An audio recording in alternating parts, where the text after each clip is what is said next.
Night City, beläget på Kaliforniens västkust, mitt mellan San Francisco och Los Angeles.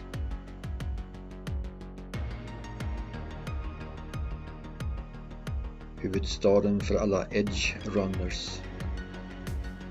Är skådeplatsen för vårt äventyr.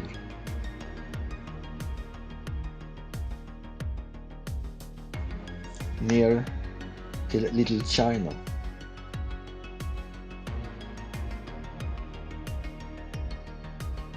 Och 16th Street som är fylld med bilar och kryllar med människor mitt i rusningstrafiken.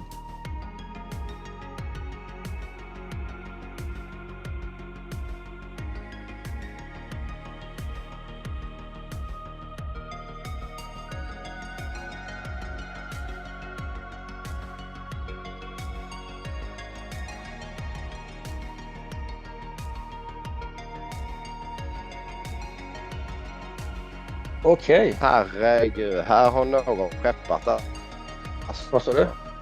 Här har någon. det här har någon preppat. Ja, det här var ju, jag tog en bild från förra gången vi spelade. Ja. Så det var här vi slutade. Och man kan till och med se Webbs stå på taket fortfarande på bilen. Är jag tacksam för. Ja, precis.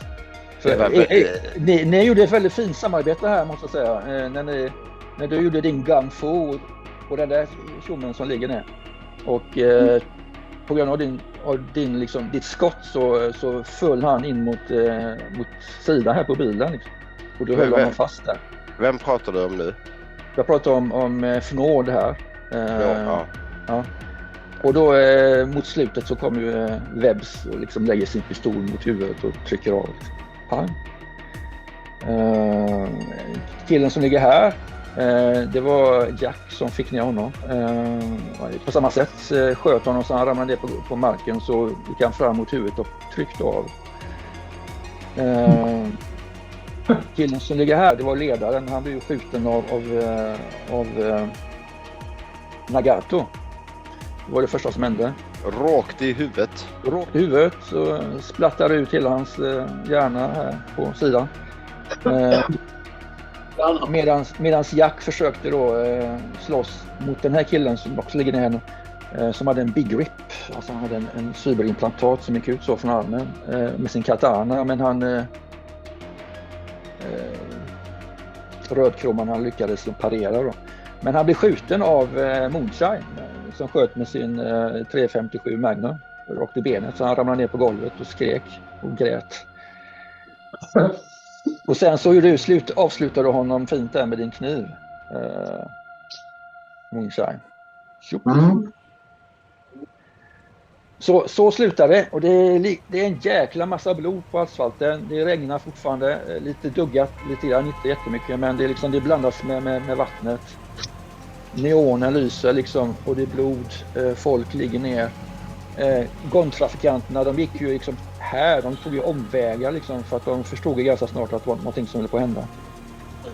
Vissa av dem som var där, eller som passerade, de blev liksom, de stannade upp och en del blev chockade. Ni kan se en ung kvinna som sitter ner på trottoaren och tröstar liksom av en annan person som gråter helt hysteriskt över det hon har sett. Hon blir traumatiserad och såg det. Ni har ju liksom gjort ett rejält blodbad där. Ja. Men och så lite och folk som bara stannar upp och bara chockade liksom, vad är det som har hänt. Men det finns också, ni befinner er i Little China, det är ju Chinatown i Night City. Och ni kan se precis, så kan ni höra liksom hur det applåderas omkring det. Det är liksom en folksamling som har stannat upp, som är jävligt nöjda ut också. Och som applåderar liksom, och så här. Och det kommer fram liksom en äldre man klädd i traditionell kinesisk dress liksom, och går fram och ser jättenöjd ut liksom, och så kommer det fram en medelålders man, han är säkert någon handlare på gatan, som kommer fram och skakar hand med liksom. Är det någon som tar emot hans handskakning? Ja, jag gör det. Ja. jag bugar väl inför de som applåderar och gör en liten sån här gest och liksom lite teatralt så. Ja, tack. Publiken. Han tar det i handen och Moonshine liksom, och tack så mycket för att ni rensar sluddret på gatorna liksom. Det här gänget de förpestar våran tillvaro. De hatar oss bara för att vi är asiater och de går och förstör våra affärer och skrämmer bort folk från våra liksom, matstånd och allt. Så tack för att ni rensar ut sluddret på gatorna. Det är ingen annan som vågar göra det. Men ni kan också se någon annan asiat bortsett från Moonshine då, som inte kan City Speak eller ja, alltså det här lokala liksom, dialekten som finns i Night City. Det finns ju lokala dialekter i varje stad. Tänk liksom Blade Runner ungefär, du vet, Gaff när han pratar. Det är en blandning av massa olika språk, bland annat asiatiska. Och ni kan höra, ni andra förstår ju City Speak eller så. Även om du förnåd har lite svårare att förstå just den här dialekten som finns i den här staden, för du är uppvuxen annars. Men du kan snappa upp ett och annat ord och du kan förstå sammanhanget ändå. Och en av de här japanerna säger, ja fast man dödar inte en orm genom att hugga av svansen på den. Det här kommer inte vara bra för våra... Man dödar inte en orm genom att hugga av svansen på den. Det här kommer ju skapa problem för oss. De kommer komma tillbaka hit och så muttrar han och går han iväg. Liksom. Det är lite blandade åsikter, men de flesta ser väldigt nöjda ut och är väldigt tacksamma. Det kommer fram även en och annan till som vill skaka hand med er och tacka er. Liksom, och tack så mycket för det ni har gjort. Jag frågar den som står närmast mig i gänget nu, va? Den här buttre mannen, vad var det han sa? Han verkar inte så nöjd med vårt hantverk.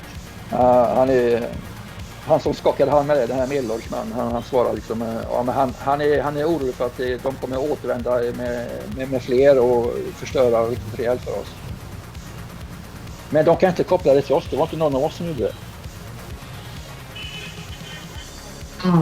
Det kanske blir ni i slutändan som får betala för det, så att mitt råd är att ni ändå är lite vaksamma. Jag säger det. Ni kan bara säga att det var vi. Och pekar dem i vår riktning. Vad sa du?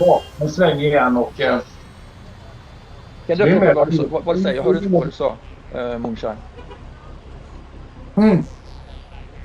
Ja, om ni är oroliga så feel free att säga att det var vi. Och de har ju hittat oss en gång till, så de vet ju var vi finns. Så har de lite tålamod så är vi snart tillbaka igen. Ja, tack så mycket, så tar han din hand igen liksom och skakar rejält. Du känner han tar liksom båda händerna så jag håller om din hand. Tack så mycket. Och sen så börjar folk skingra sig och eller saker börjar liksom bli normalt igen. Det är en vardag i Night City liksom. Men ni kan höra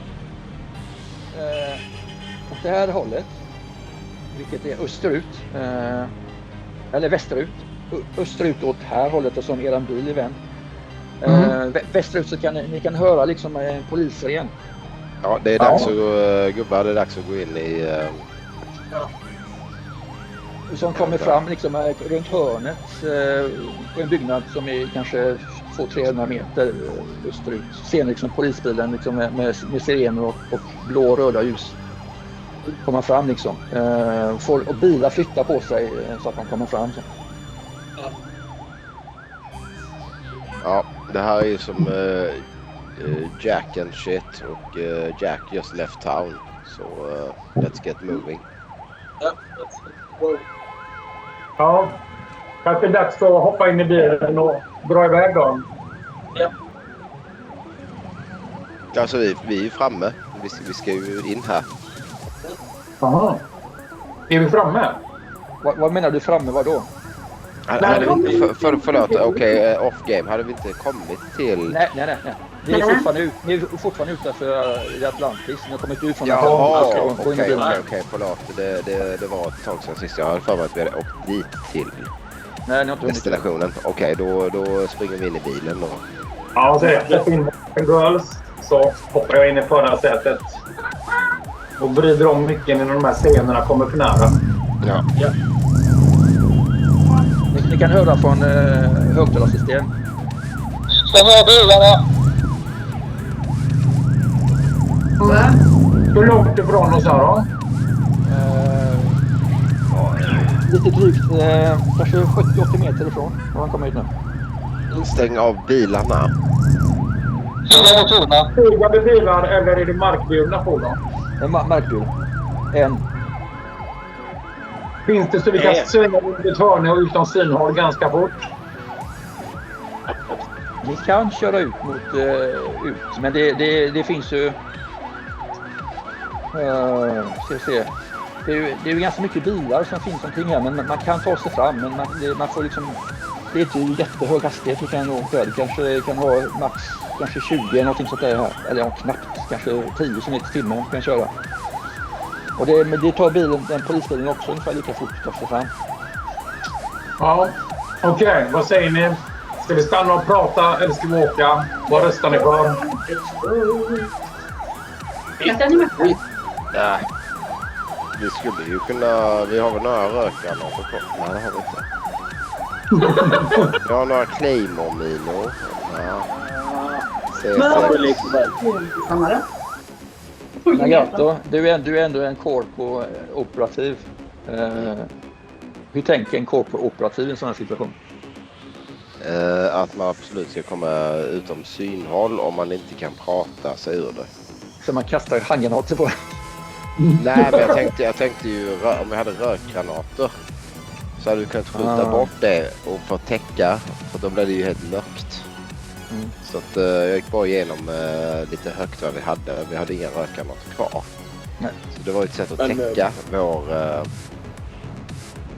flyktväg. Men annars är det att köra vanligt och inte för hastigt och inte låtsas sånt som man har hört vad de har sagt. Bilarna nu kommer fram ungefär 30 meter från er och ni kan se hur dörrarna öppnas och de kommer ut med dragna vapen. Ja. Då är det väl lika bra snack. Ja. Mr. Corporate, you got this. Ja. Du sitter där i din metrocar med dörren öppen fortfarande och försöker liksom fundera på vad du ska göra. Du ser en polis komma precis in till dig nu. Och han ber dig, kom ut ur bilen. Jag har självklart... En polis och en kvinnlig polis. Självklart konstaplar. Vad är problemet? Kan du beskriva för oss vad det är som har hänt här? Det ser ut som ett blodbad. Ja, det ser fruktansvärt ut. Och stackars alla restaurangägare som var här runt omkring och deras kunder. Det måste varit fruktansvärt för dem att se det här. Ni andra, vad gör ni? Interjection här. Paus. Vart står Corparen i förhållande till oss? Ja, det vill jag också veta innan vi fortsätter.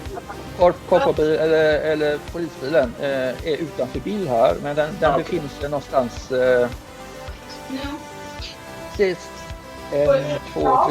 5 billängder ungefär ifrån. Var är Nagato någonstans i förhållande till oss? Han är bakom er. Han har ställt hans bil, lilla Metrocar, står bakom. Okay. Lite sån där petitess, men det är Nagato. Nagato. Ja. Nagato.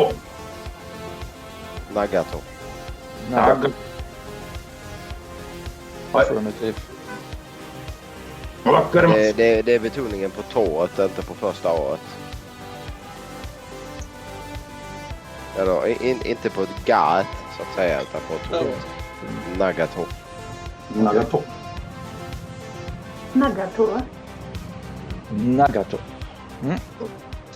De befinner sig ungefär 5-7 billängder bakom er åt det hållet. De har ställt bilen. Men de är redan här framme för Nagatos Metrocar befinner sig precis här bakom. Poliserna står vid den då. Förlåt? Poliserna står vid hans bil. Ja, och precis kan man säga bakom den då. Och den manliga polisen pratar med Nagato medan den kvinnliga polisen går fram här mot bilen och till förarplatsen här och pratar med börjar tilltala Muncha. Kan du komma ut bilen? Hon har tagit ner pistolen i sitt hölster. Hon har fortfarande sin hand på hölstret. Ja. Och den andra manliga polisen har så gjort samma sak. Han har också kokt i pistol och lagt ner den i hölstret. Men han håller pistolen beredd. Jag visar upp båda händerna så här. Racer. Vet så att de styr på bilen. Och så öppnar jag dörren och vill jag att jag skulle komma ut. Vad är det du sa? Ja, kom ut. Ja. Jag ser dem i rutan. En grej här. Jag tänker att jag sitter i ett baksäte där det är inga fönster där. Och då passar jag på att torka av mig allt eventuellt blod som jag kan ha i ansiktet. Ja. Om jag skulle behöva komma ut också. Smart. Ja.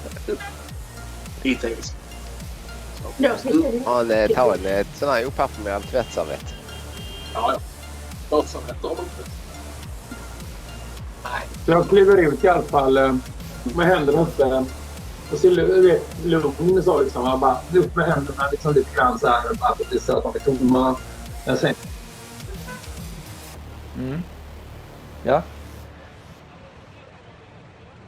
Och så knäpper jag dem liksom det framför skrevet typ liksom det. Händerna knäppta framför skötet så okej. Ja.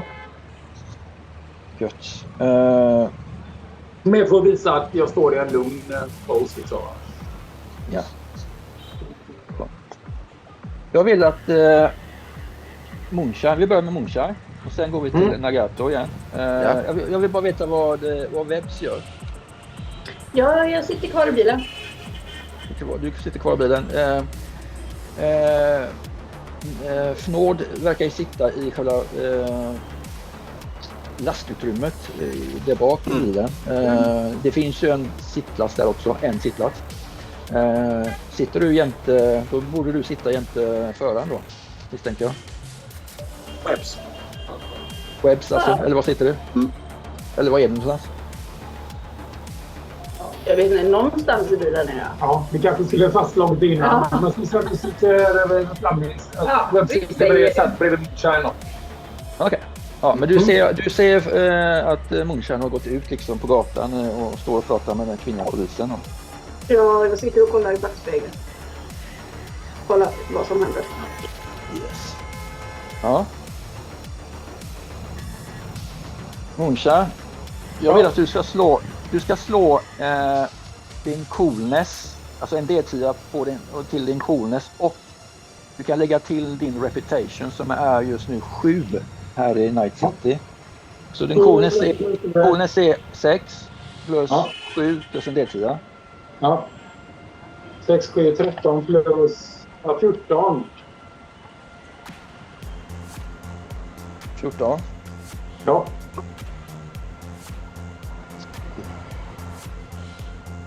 Jag twitchar antagligen lite med ena ögat. Ja.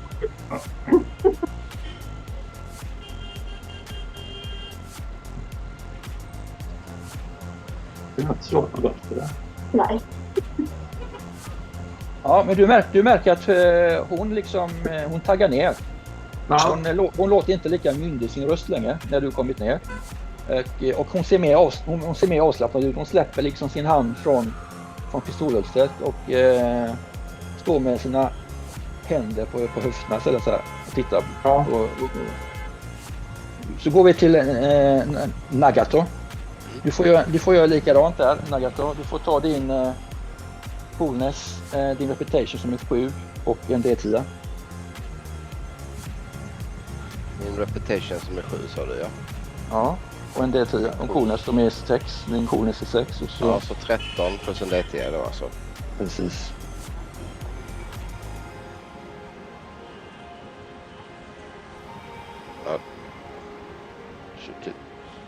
21. 21 sammanlagt? Ja. Om jag alltså det var ju coolness plus reputation, eller hur? Och så plus en D10. Ja. Och så vi räknar rätt. Ja. 21.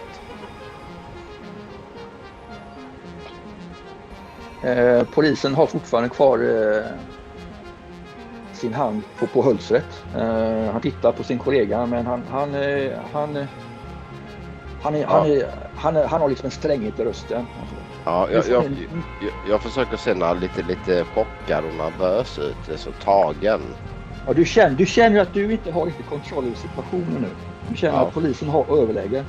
Ja. Han har sin badge liksom mot dig. Ja. Och han är uppenbarligen inte nöjd med situationen och han tittar vad han ser. Det känner du att shit, situationen är inte bra just nu. Och du har ganska mycket fokus på honom, så du märker inte så mycket vad som händer runt omkring dig. Du tror att det kanske inte kommer sluta bra, tänker du. Inte illa som att han kommer skjuta dig, men att det här kommer liksom fördröja saker. Vi har ju en tid att hålla liksom. Fan också. Ja, du känner dig stressad nu. Ja. Kan man säga någonting, eller är det nästa runda? Ja. Nej. Du kan säga nu. Ja, jag säger att ja. Vad skulle du säga, Thomas? Du får förklara det här nu. Vad är det som har hänt? Ja, jag säger att allting gick så väldigt fort och allting var koncentrerat kring skåpbilen där borta, och jag vet faktiskt inte om skåpbilen ens var inblandad, men det var jättemycket folk runt omkring och som stod och tittade. Men jag tyckte det här var, jag skulle precis gå ut ur bilen, det här var det tog mig helt på bar gärning, så fråga gärna andra bara så jag kan lugna ner mig lite grann, så kanske jag kommer ihåg mer. Jag är hemskt ledsen att jag inte kan hjälpa er mer just nu, men det här var väldigt upprörande. Men hur förklarar du blod du tar på din kind? Ja, det skvätte överallt. Jag sprang ut till min bil. Jag kom precis ut ur bilen och så bara skvätte allting och jag bara sprang för att jag ville inte bli skjuten. Tyst! Han visar sin hand mot dig att du ska vara tyst. Ja, jag håller upp båda händerna. Självklart, officer. Är det någon som är där inne i skåpbilen? Har du kollat upp dem, frågar sin kollega. Är det någon kvar där inne? Och hon svarar, jag kan se det sitter någon i passagerarsätet. Ja, men kan du inte få ut dem? Han börjar se lite sur ut på sin kollega. Helvete, jag hoppas att ni andra lyckas få bort blodet. Jag har försökt överdriva mina rörelser så folk ska se lite grann vilken position vi ska ha liksom i det här. Men jag har hört, så gör jag en samma motion med handen mot kommunbilen liksom. Ja, jag hoppar ut. Jag kommer ut med stil och gör någon sån här teatergest, visar liksom bra. Här är jag. Inget farligt. Du kommer ut. Ni ser den här bilden, va? Allihopa? Ja. Det är en dörr här, så du kommer ut genom den här. Det är där man brukar gå ut. Man kan gå ut den vägen också, men den är jobbigare att öppna. Det är där man brukar gå in och ut som passagerare. Webbs kommer också ut den här vägen. Så att, vilken väg tar du, Webbs? Så vad var det du sa att du skulle gå någonstans? Jag går fram och ställer mig framför bilen. Här? Så lutar jag mig. Ja, lutar mot bilen, okej. Lite coolt. Ja. Och Fnord, vad gör du? Vilken väg tar du? Alltså, jag kommer den väg där jag syns bäst för poliserna, och jag antar att det är framåt också. Så jag går där och visar att jag har inga vapen i händerna. Väldigt tydlig med det. Hon liksom, ni hör henne så här. Jag ska snacka med min kollega, vänta lite. Bara ha det coola, ha det coolt liksom bara. Och gör ingenting förhastat bara. Så ska jag ta ett snack med honom. Så kan ni se att hon börjar närma sig sin kollega och börja prata med honom. Så jag bara slå vad som händer här.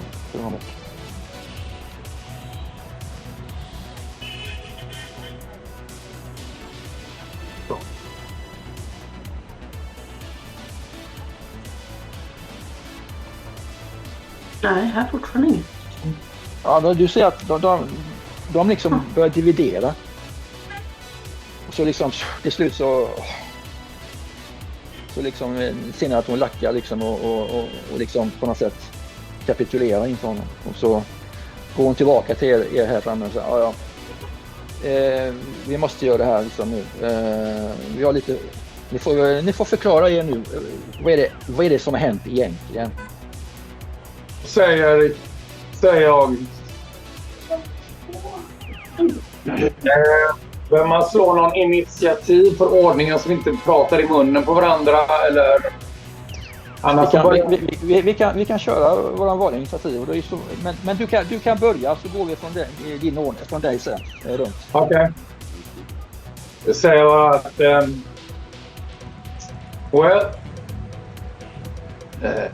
det här de här kriminella hundarna brukar trakassera folk med etnisk bakgrund och likaledes mig. Jag har haft sammandragningar med dem innan. Nu fick de syn på oss. Så vi lärde dem en läxa. Så nu kommer vi vara kanske lite lugnare på gatorna i dessa kvarteren.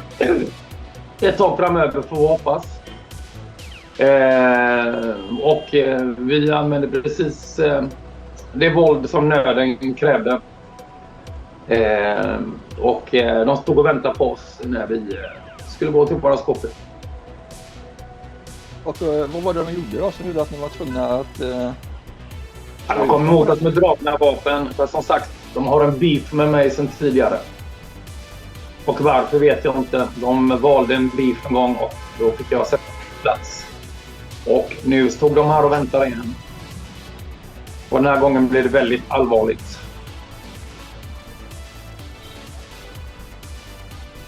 Och hon, den kvinnliga polis som tittar på dig webb, så har du något att tillägga till detta? Nej. Stämmer det han säger? Ja. Så tittar hon på dig också. Snord. Och du då? Har du någonting att tillägga? Nej, jag instämmer. Det var de som började. De anföll oss, dragna vapen. Vi var tvungna att försvara oss. Det gjorde vi bra. Och han där, så pekar hon på Nagato. Han är ett gäng. Ser jag att hon pekar på mig eller? Ja, hon ser att hon pekar på dig. Ja, jag försöker se överdrivet nervös ut. Som att jag är så. Så att de ska fatta. Mina kollegor. Fattar vadå? Att jag inte försöker att säga att jag sköt den där idioten i huvudet och min son och då, utan jag försöker skådespela att jag är en innocent bystander. Ja. Och det ser inte bra ut att en korp är inblandad i det här. Då kommer det bli ännu mer frågor. Liksom. Jag gillar inte gatuhundar och jag är inte heller direkt en jättefan av korp. Så tittar bort mot Nagato bara som en hund. Bara det som att man tittar lite. Ja, okej, där var en korpis. Ja. Man säger inte mycket, men jag håller det för ordet. Gatuhundar och korps ingår inte i mina umgängeskretsar normalt. Nagato, jag vill att du slår din Persuasion, Lie och Fast Talk. Det är en empathy plus en etta, en D10. Det bryts upp lite, Thomas, här precis. Du vill att jag slår min Lie and Fast Talk. Persuasion, Lie och Fast Talk. Ja, jag har etta där, ja. Precis. Och det är en empathy då som du ska lägga till. Vilket är 3. Så 4 då. Och en D10. D10.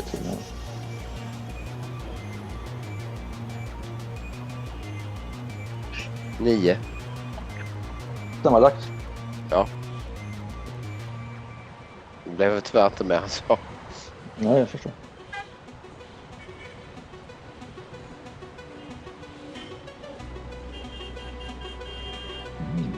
måste bli bättre på att ljuga.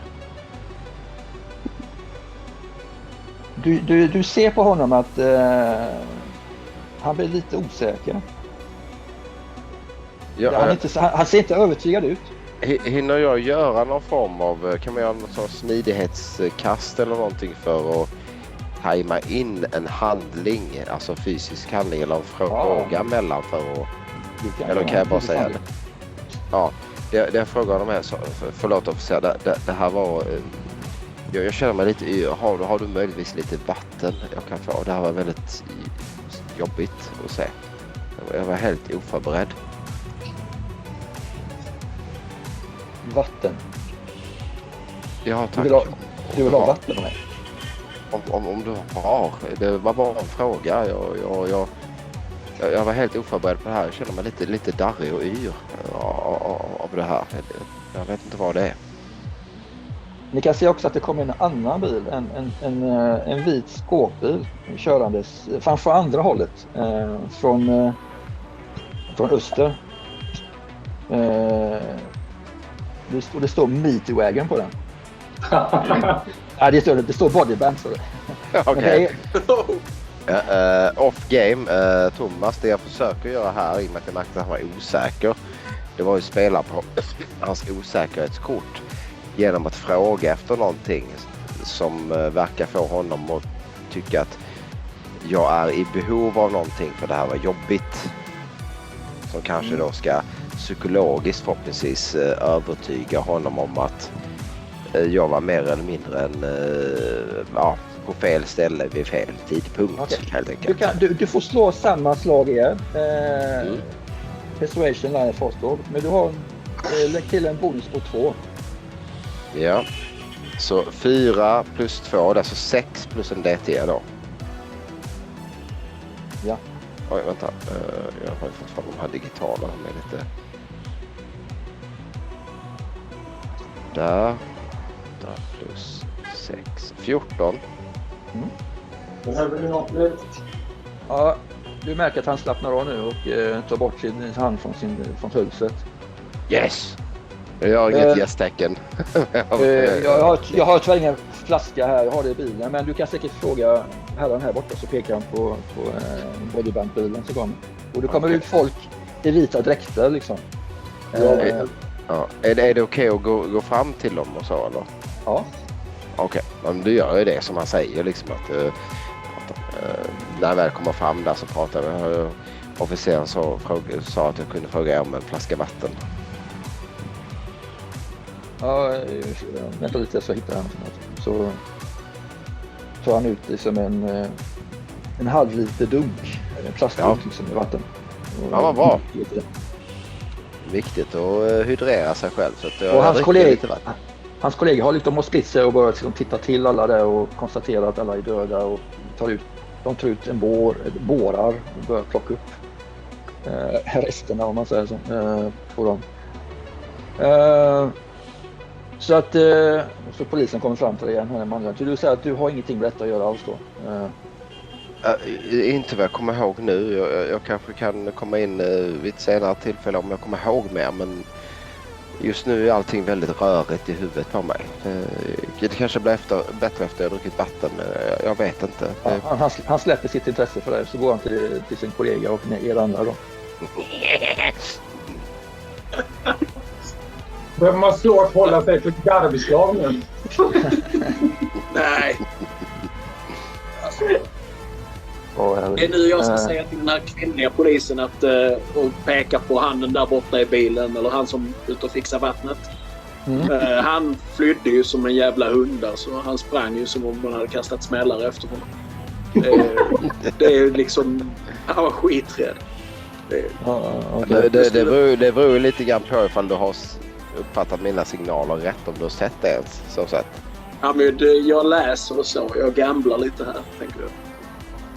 Ja, det vet jag ju. Men det kanske jag ska slå på om jag har uppfattat Nagatos signaler på det sättet.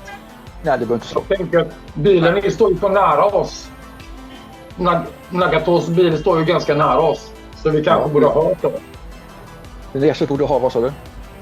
Vi kanske borde ha hört vad polisen frågar honom och vad Nagato har sagt. Ja, jo, men det har ni hört. Den diskussionen.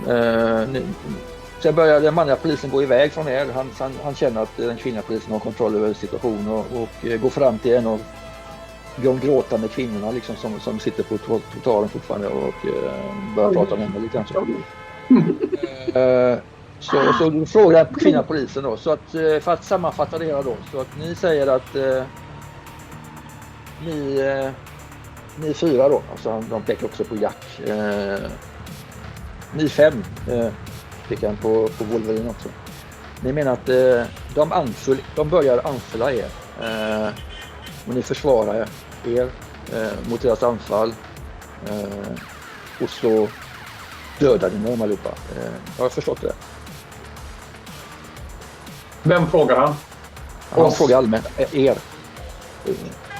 Jag nickar instämmande. Jo. Ja, okej. They don't like my kind. Ja, ni gjorde vårt jobb åt oss lite grann. Vi tackar er för det, för er medborgerliga gärning, för att få bort sluddret från gatorna. Jag förstår att de brukar härja det här istället ganska mycket. Det är bra att det finns civilkurage fortfarande hos vissa. Så släpper hon liksom er. Ni märker liksom att hon är färdig med sin utfrågning. Ja. Anytime. Jag hjälper gärna till. Jag nickar lite instämmande så här. Hon börjar prata också med folk på trottoaren lite grann så. Vi ser att liksom, hon hör inte vad hon säger liksom, vad de pratar med, men poliserna pratar med folk runt omkring här nu. De har liksom släppt intresset för er just nu. Okej, men då ska man ställa den här frågan: am I being detained? Är det någon... Ni är inte alls häktade på något sätt. Ni kan åka när ni vill. Ja, då hoppar jag in i förarsätet. Det är någon... Ja, jag kommer att åka efter en pyttestund. Som att, oj, nu får vi lov att åka. Inte alls som att jag följer efter skåpbilen.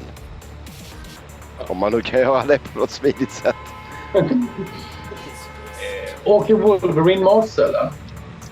Wolverine åker med er. Ja.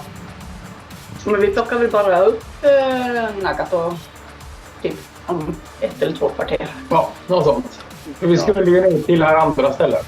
L'Étranger och Just det. Wolverine vet vad det stället är någonstans. Ja. Så jag föreslår att jag sätter mig i passagerarsätet där bredvid dig och visar dig vägen. Vilken typ av passagerarsäte har den här trucken? En del lastbilar har ju så att du har en dubbel passagerarsäte. Liksom.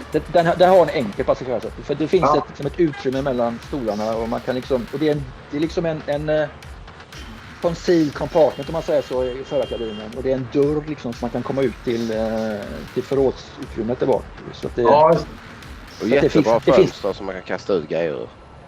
Ja, men jag hoppar in där bak. Kommer jag ihåg från förra gången. Ja, Webb sa just att hon hoppar in där bak. Ja. Ja, då kör vi under Wolverine Direction. Lead the way, kompanjer. Starta upp. Och Nagato, du gör vad då? Du ser dem åka iväg. Ja, jag kör ju efter lite grann den bilen eftersom vi får lov att köra iväg därifrån. Och det är ju, jag tänkte att jag tar väl den enda vägen som går att ta, vilket troligtvis är samma väg. Yes. Så jag bara ta fram en karta här. Och jag antar att jag vet också vägbeskrivningen till... Du vet vad den ligger? Ja. Vad sa du att du gjorde? Jag var tvungen att koncentrera mig här lite på. Du gör vad då? Kan du upprepa det? Jag åker efter den där skåpbilen. Om det inte är för uppenbart, om alla andra gator är öppna så kanske jag tar en annan väg. Men om det bara är en gata som är öppen och alla andra åker dit också så ja. Då faller det ju sig naturligt att jag åker samma väg. Det är lättast att köra där ni befinner er. Det är att liksom köra bara raka vägen fram, alltså österut. L'Étranger ligger västerut egentligen, men det är rätt att komma av på en avfartsväg härifrån. Så att föreslår att ni gör det, att du kör den vägen.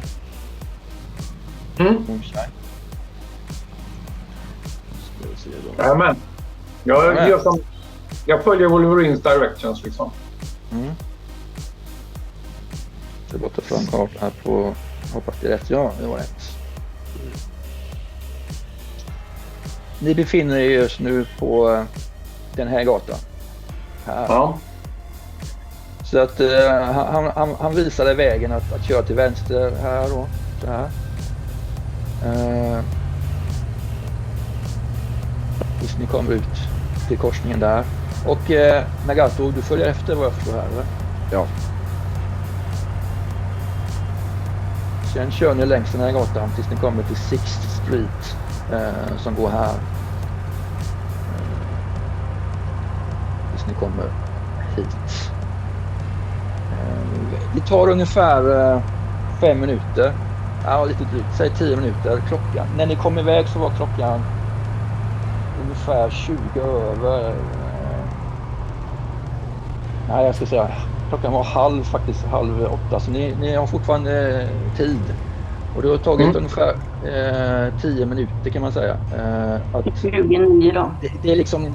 Det var ganska trafikerat här i Chinatown.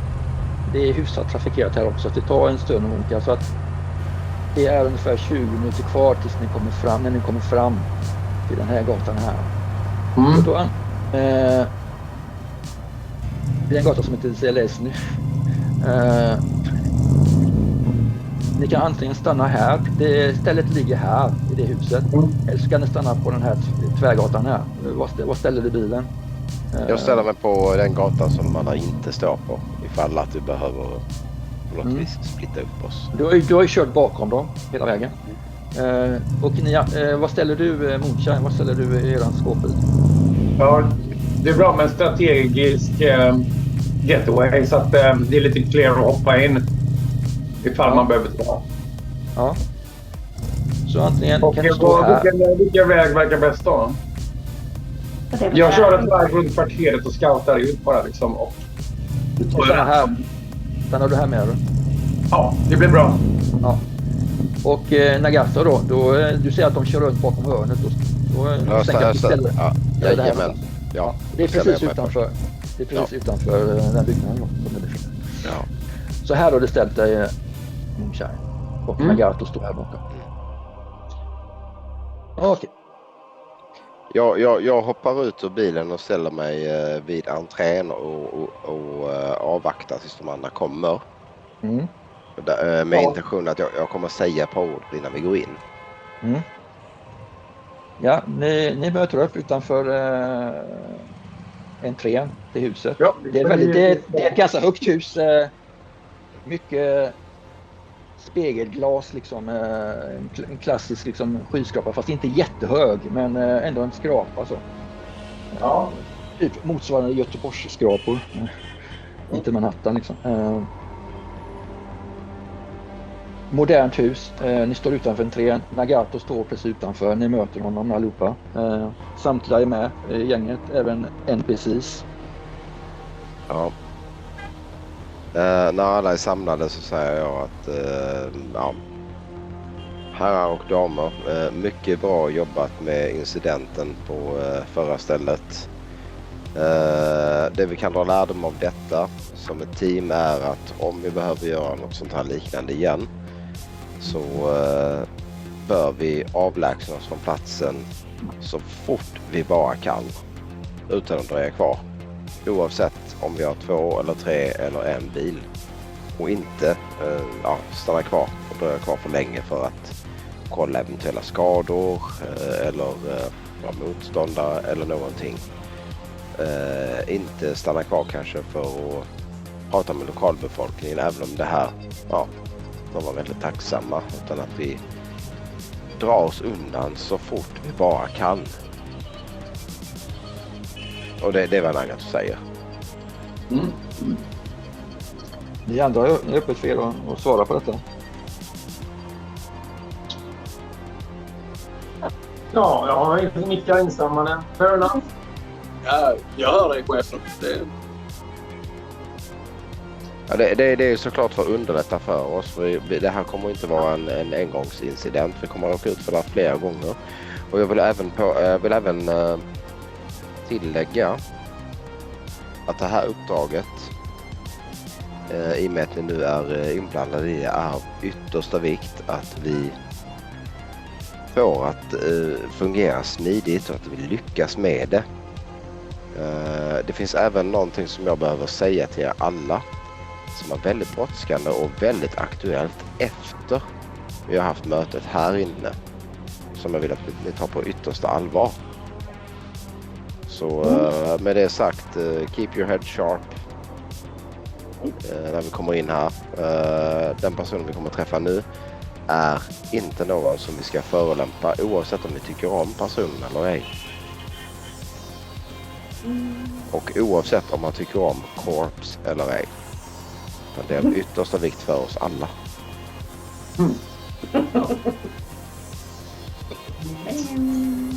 Intriguing. Ja. Okej. Notera, inte förolämpa. Då försöker jag. Och så, jag tittar lite extra på Jack. Jag vet vad han är. Han ger dig den där blicken liksom. Okej, you're talking to me.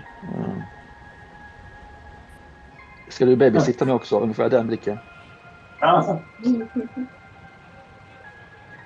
Och när ni tittar på era klockor, armbandsur och så vidare, eller mobiler, så ser ni att klockan är nu 19:50 i speltiden. Ni har 10 minuter kvar till mötet börjar. Okej, då kör vi. Ni går in i foajén och på huset bottenplan då. Så kan man ta antingen en hiss, 2 våningar. Eller så tar man 2 trappor till fots.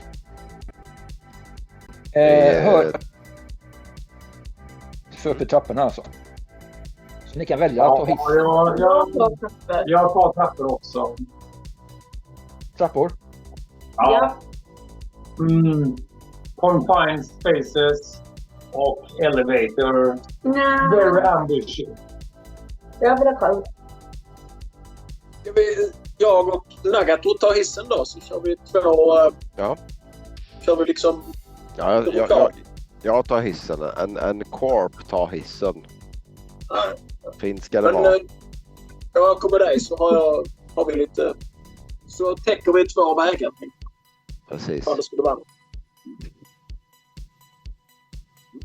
Ja, det är bara 2 våningar, så det tar ungefär lika fort för båda partisarna att komma fram till andra våningen. Ni möter ungefär varandra. Ni som kommer upp för trappan, så möter ni de andra när de kommer utifrån hissen. Innan vi kommer ur hissen, hinner jag säga något till Fjord då? Ja, det hinner jag säga. Du har ungefär typ 20 sekunder på dig att säga någonting så. Ja, okej. Då tittar jag på Fjord och säger så att, bara så du vet det, jag gillar inte Corps heller. Och det är den där jag säger. Okej.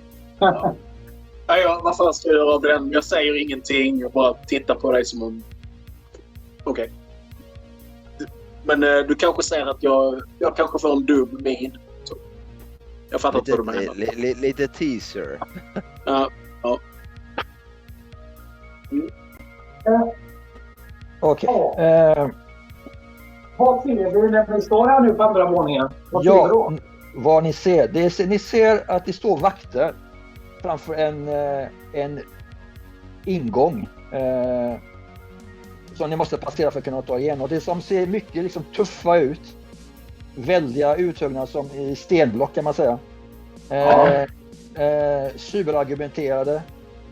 Klädda i svarta arméliknande byxor med benfickor. Med svarta t-shirts som bär L'Étrangers logotyp på ena bröstet. I stora vita bokstäver. Den ena av vakterna har implanterade bug eyes. Liksom tänk dig liksom att det är som spegelglas som sticker ut liksom. Som på en insekt. Ganska groteskt. Den andra har installerat en monovision. Om ni tänker er Cyclops i X-Men ungefär. Ja. fast som ett implantat så. Det är liksom det är som en om ni tänker Cyclops i Battlestar Galactica liksom, när man ser liksom här röda ljus. Fast det går inget rött ljus fram och tillbaka, utan det är bara svart, en springa liksom som är svart. Ja. Båda har installerat Cyber-audio med utstickande vingliknande saker ut från tinningen då. Och kromade cyberarmar. Det är ganska standard att man har de här cyberaudio med sån här antenner i tinningen om man är vakt. Liksom, för att kunna ha kontakt med någon på insidan. Ni ser att de granskar er ganska ordentligt. Och de rör sig inte ur platsen. De står i vägen för dörren. Ja. Jag säger det att vi är gäster till Mr. Dorsman. Vi har ett möte med honom här klockan 8. Ja, ni påstår det. Vi måste få bekräftelse. Självklart. Vi väntar här. Ni andra, vad gör ni? Ja, vi följer Nakatos lead. Ja. Det verkar ju vara han som har kontakten här, va? Det tar ungefär 2 minuter så ser ni att han med monovision nickar till. Ungefär som att han liksom instinktivt så tar han liksom handen till örat så här. Han behöver inte göra det egentligen. Tränad vakt som han är så gör han det ändå. Och ni märker liksom att han nickar till ungefär som att han får någon information så. Och så tittar han på er. Tror ni i alla fall. Det är svårt att säga vem man tittar på med sina monovision så, men så nickar han liksom till er så här. Och så flyttar de på sig båda två. Och dörrarna öppnar sig pådelat så, skjuter sig ifrån på sidan så här. Innan vi går in så frågar jag vakten, vet du möjligtvis var Dorsman sitter? Ni kommer få all information när ni kommer in. Tack. Och så går jag in. Och ni kan se inredningen innanför dörrarna utgörs av en ultramodern dekor liksom. Smakfullt inrätt i svart och vitt. Med alla attiraljer man kan förvänta sig av en flott gentlemannaklubb. Golvet har ett svart och vitt schackrutets mönster. Det är vita väggar med ljusblå parallella ljusslingor som går runt väggarna. Som lyser.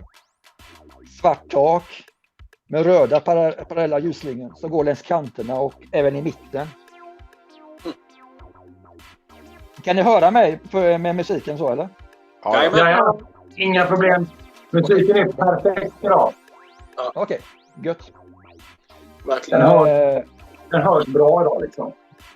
När ni befinner er i den här vestibulen då så blir ni mottagna av 2 stycken kvinnor, värdinnor, klädda i tätt sittande spandexkoveraller. Med knähöga stövlar och platåklackar i samma material. Ska jag visa en bild på hur de ser ut? Ja, gör det. Ja, jag lovar. Jag ska göra det. Jag lovar. Ett ögonblick. Ja.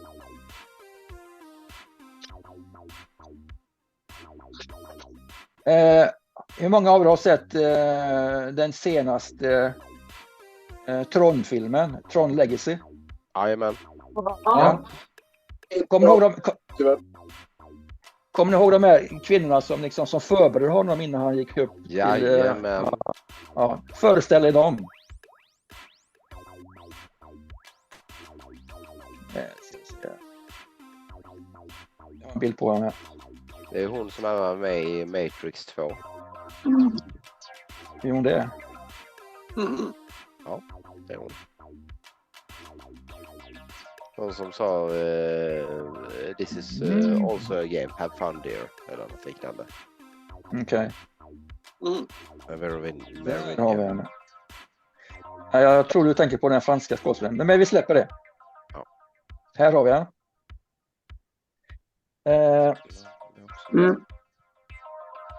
Och de här dräkterna, de lämnar inte mycket över till fantasin. Långa, kurviga, läckra kvinnor i 20-årsåldern.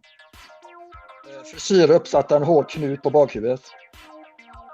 Den ena av väninnorna är klädd helt i vitt med sminkad blekvit hy och kritvitt hår. Hennes dräkt och linjer och konturer som lyser ljusblått. Den andra väninnan är afroamerikan och klädd i svart. Hennes linjer och konturer lyser rött. Båda kvinnor bär Kiroshi Optical Shift Tacts. Den vita kvinnan är isande blått och den svarta är lysande rött. Det rör sig synkront. Har samma längd, storlek och proportioner. Hade det inte varit för kaukasiskt och afroamerikanskt ursprung så kan man tro att de var enäggstvillingar. Och när man betraktar dem har man svårt att avgöra om det är riktiga kvinnor eller om det är artificiella. Det är kanske lite av varje. Det beter sig i alla fall ganska robotiskt. Mer robotiskt än mänskligt. Och i sina händer bär värdinnorna varsin dricka med cocktails. Var och en av drinkarna är unika. Och det finns lika många drinkar på brickorna som ni är. Och de tar en drink och räcker det till var och en av er.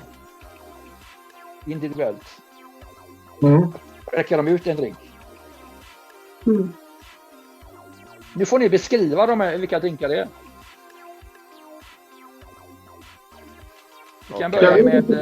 Vi kan börja med Nagato.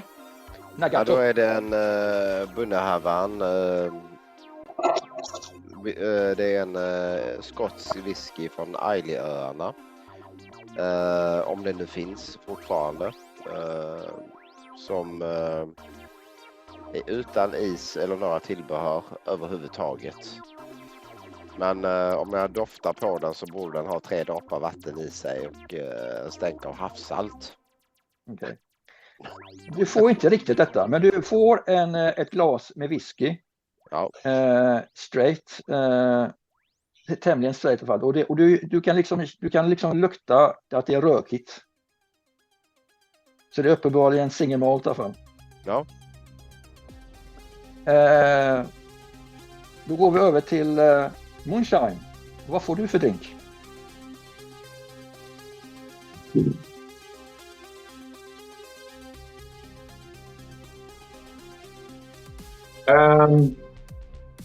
Som namnet antyder då.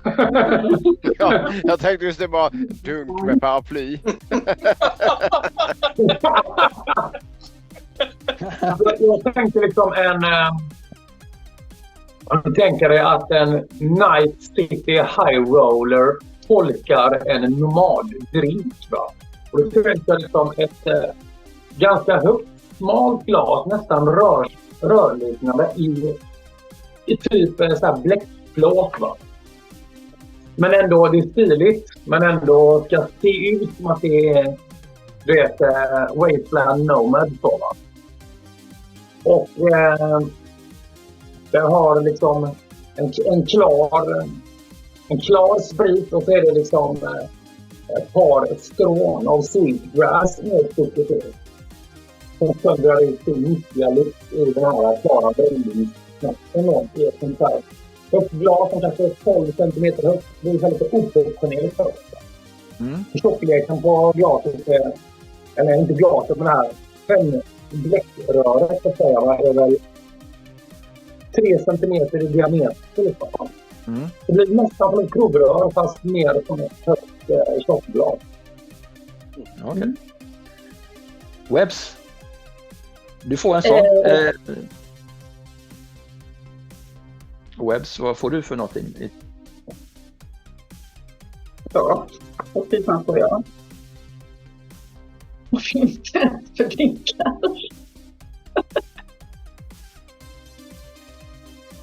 Det behöver inte vara flådigt. Det kan vara precis vad som helst. Nej, men jag är enkel. Det är bara vanlig cider. En vanlig cider? Ja. Du får ett... vad brukar man servera i cider? Cider i menar jag. Vinglas eller? I ett vinglas. Ja. Så du får ett vinglas med gulaktig cider. Ja. Förnåd. Ja, jag får väl min standard ganska högt mjölkglas med Korova Milk Bar Milk Plus. Moloko Velocet. Ja, den svarta väninnan räcker ett glas med mjölk till dig helt enkelt. Ett mjölk med tjack i. Så. Mjölk med vad sa du? Det är mjölk med tjack i. Det är ju från Off Game. Så. Det är, ja. Mjölk med lite amfetaminer. Mm. Ja. Men det ser ut som ett glas med mjölk. Ja. That's what it might appear to be. Ja. De här två väninnorna, de talar helt i samklang och gemensam stämma, men skilda oktaver. När de tilltalar er. De rör sig också synkroniserat. Välkomna till Étranger, säger de till er. De lägger silverbrickorna under vänster armhåla båda två. Så säger de till er. Vi ber att ni följer efter oss. Ja, då gör vi väl det. Och så vänder de på sig och börjar gå iväg. Det rör sig graciöst, rakryggat och säkert med svängande höfter. Det är svårt att släppa blicken från deras ryggtavla, höfter och rumpor. Och ni följer efter värdinna när ni passerar ut från vestibulen genom en dörröppning dörrar som öppnas automatiskt när det går förbi. Med ett hummande ljud.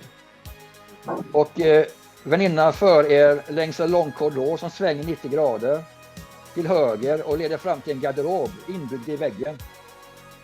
Vilket betjänas av ett par kvinnor, en vit och en svart igen, som ser nästan identiska ut som de förra, men inte riktigt samma. Vilket antyder om att de här nog inte är robotar ändå. Och här så säger värdinna till er att varsågoda att klä av era ytterkläder, jackor.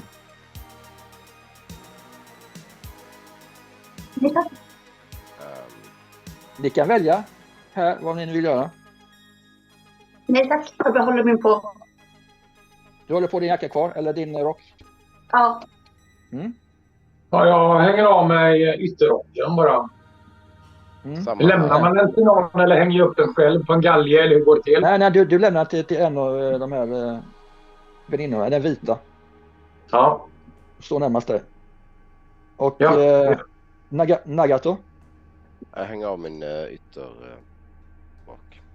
Jacka. Som tas av hand av samma väninna, den vita. Och Fnord? Jag gör det bara för att alla andra gör det. Men det känns lite motvilligt för det är ju ett pansar som jag hänger av mig där. Så, men jag hänger av mig det. Och Wolverine och Jack gör också detsamma. Och apropå pansar. Den svarta väninnan bakom disken alltså tar fram en vit back och ställer på disken. Och så kan ni vara snälla lägga ifrån er era vapen här inne, säger hon till.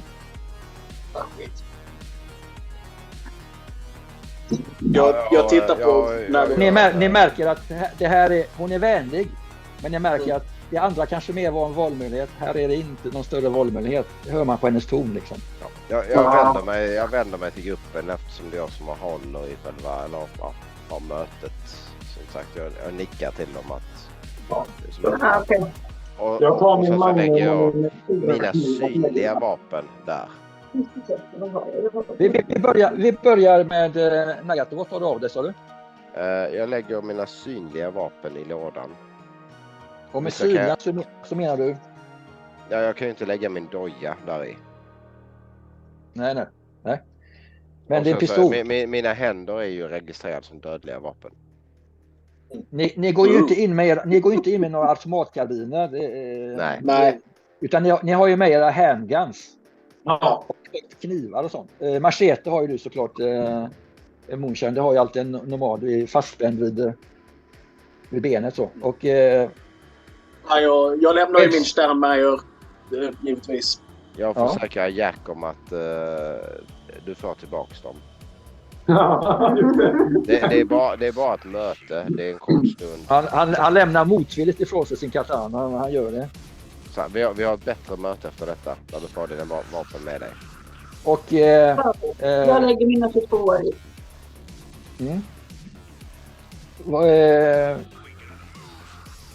Ja. Era knivar då? Jag har ju min kniv i en stövel så den lämnar jag kvar. Tänker jag att ingen ser, eller? Ni ser att det är liksom det är en robotarm som är kopplad till disken som liksom, eller det är 2 stycken som går fram och så börjar de liksom med någon mackapär längst fram och som man liksom skannar av det så här. Och när han kommer fram till din stövel så reagerar han. Ja, då var det väl en där också då. Så tar jag upp den. Ja. Ni andra, lägger ni ifrån er alla era knivar också? Jajamän. Ni märker det. De har någon form av scanningutrustning här. Någon form av antagligen någon form av vad heter det? När man kollar ultraljud som kollar av er. Eller någon annan form av scanning. Så det går liksom inte komma ifrån. Nej. Nej, inte. Men hur det var en styrning jag hade från början. Så. Och då förlåt, är de nöjda med när man har lämnat av med knivar och så är de nöjda då? Ja, de är nöjda med dig. Och vad tänkte du säga, Moonshine? Ja, jag bara sa att jag fick den feelingen från början. Så att jag played ball all the way ganska smoothly. Du lämnar ifrån allting? Jag hängde av med min machete och min gun och så, va? Ja. Jag förstår att jag är i en situation att vi kan inte skjuta oss i det här stället antagligen. Och det är en chip på en gun. Och vi kom ju hit för jobb. Webs, du har lämnat ifrån dig allting också? Jag har lagt ifrån mig mina gunner. Och ni ser Wolverine lägger ifrån sig sin Colt Python. Det är en revolver. Så. Den han lägger ifrån sig i backen. Nagato lämnar ifrån sig sin pistol också. Och kniv du ser, som jag har Nagato, du ser liksom att skannen kommer fram till dina fötter och reagerar. Ja. Vi ser här att du har ett vapen installerat i din stövel. Det stämmer. Jag kan inte ta bort det vapnet om jag inte ska gå barfota in. Jag hoppas att det är acceptabelt att jag går in med den. Sanningen säger att jag behöver inte det vapnet egentligen. Utan det är bara installerat i min stövel. Skulle det kunna vara acceptabelt för kvällen? Slå din persuasion. Ska vi se. Ögonblick.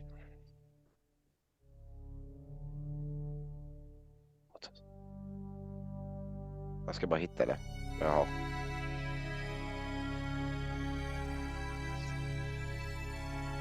Persuasion, det är ju empati också. Ja, 1 plus där. Empati. 1 plus vad tusan är emp? Där, 1 plus. Det står 4/3. Det 3:an är det. Ja, så 4 då, ja. Plus en DT, va? 4 plus 7, 11. Ja, du ser att de värdinnorna bakom disken börjar konferera med de 2 värdinnorna som har följt med er lite grann. De som lutar sig över disken och ni ser att de viskar till varandra. Så nickar de instämmande så. Ja, vi låter det passera den här gången. Tack så vänligen. Där. Och så när ni alla de skriver ut också. Just det, de ber er att chippa in era cred cards. Cred chips menar Ja. Ja. Okej. Ni har allihopa varsin cred chip. Alla edge runners av eran kaliber har ju det. Ett konto liksom på en bank. Det är standard att man gör det. Ja. Ni gör det? Ja. Ja. Och de skriver ut liksom som ett visitkort med sådana här pappliknande visitkort som man fick på 80-talet för som man kunde ge till folk. Med en barcode på var en av er. Så ni får. Den här ska ni använda sen när ni checkar ut era saker. Och ni ser att den svarta väninnan bakom disken tar iväg backen, går iväg med vapna ganska mycket, tungt. Hon hanterar det. Gå in i ett rum som är liksom, ni ser liksom, det är som ett bankvalv nästan. Med en sån här pansardörr som är på en stor bankvalv. Går in och så gör hon något där inne. Och väninnan som har eskorterat er säger till er: kan du välja att följa med oss? Ja, vi gör väl det.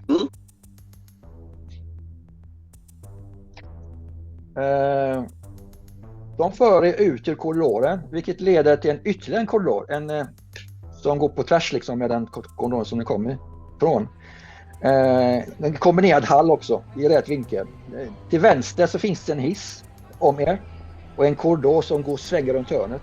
Till höger så märker ni att hallen leder ut i själva baren. Så man kan se skjuta, man kan se myller med gäster och höra musik av lugnare art, ambient elektronisk musik och ett dämpat soul som kom därifrån. Men värdinnorna, de för er ganska bestämt, de går ju framför er iväg mot hissen och stannar framför hissen. Och hissarna öppnas och de tecknar åt er att gå in. Ja, vi går in. Ja. Väninnorna stannar kvar utanför, så dörrarna stängs bakom er. Ni kan inte se att det är några liksom knappar att trycka på med våning, utan det är en knappsats med, som man trycker in kombinationer. Och det tar några sekunder. Ni undrar lite grann vad ni ska göra här nu. Man kan inte trycka. Och så hör ni liksom, känner ni att hissen börjar gå ner. Ganska så fort ner. Det tar några sekunder. Och ungefär 10 sekunder så börjar hissen bromsa in och stannar helt. Och hissarna öppnar sig.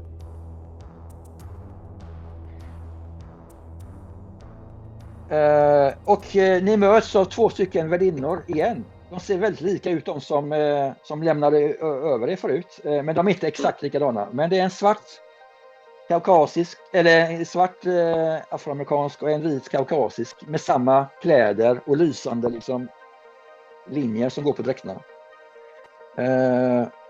Och de har också silverfat framme.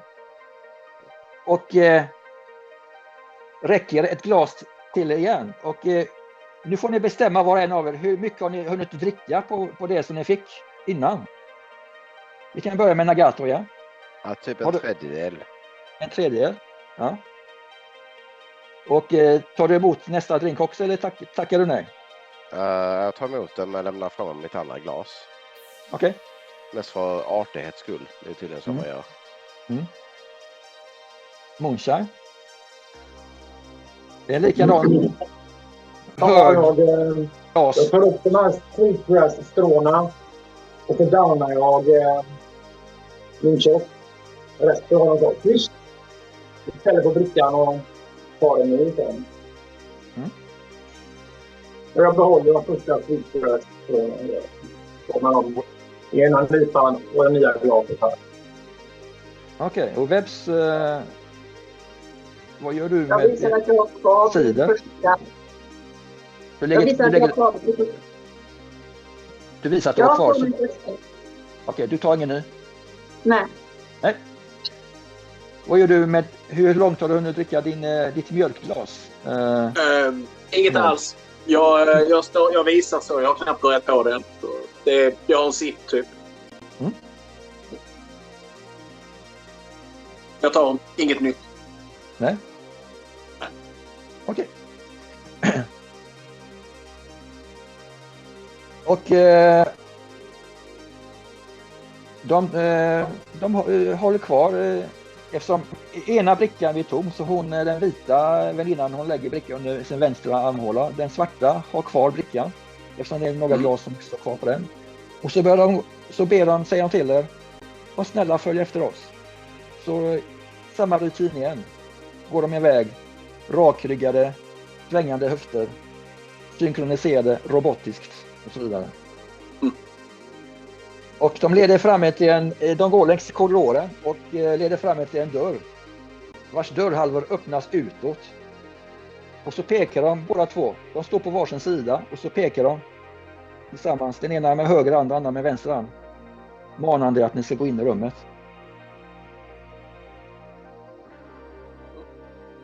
Vad gör ni? Jag går in i rummet. Ja, jag följer efter. Ja. Jag tittade på Nagato och ser hur han reagerar i situationen. Ni går in och bakom er så stängs dörrarna försiktigt. Så, automatiskt. Det är tomt här inne. Inredningen är stilren, sparsam. Temat här inne är mahogny, vilket syns på träpanelerna på väggarna. Och det stora ovala bordet som upptar det rektangulära rummet mitt. Och runt om bordet så finns det bekväma snurrstolar i brunt konstläder. I mitten på bordet finns det, och så verkar vara en trunkerad pyramid som reflekterar rummet med någon slags guld eller gyllene spegelyta så på sig. Ni kan slå en basic tech allihopa. Och slå över 10. Över 10. Alltså tech är ju basic tech. Då lägger man till sin tech då som är. Ja, det. Och så lägger man till sin basic tech. En slår en D10. Och ni som slår över 10 säger till mig. Vad ska jag slå med då? En D10. En D10. Så din attribut tech. Vilket är ditt fall. Okej. Så mycket som 5. Och så är basic tech har du den som en skill. Ja. I ditt fall 4. 5 plus 4, 9 plus en D10. Ja. Det blir över 10. Webs också eller? Fick över 10? Ja, jag fick 16. Ja, och samma här också, 10. 13 fick jag. Okej, ni fattar allihopa att det är en holografprojektor. Den punkterade pyramiden som är i mitten på bordet.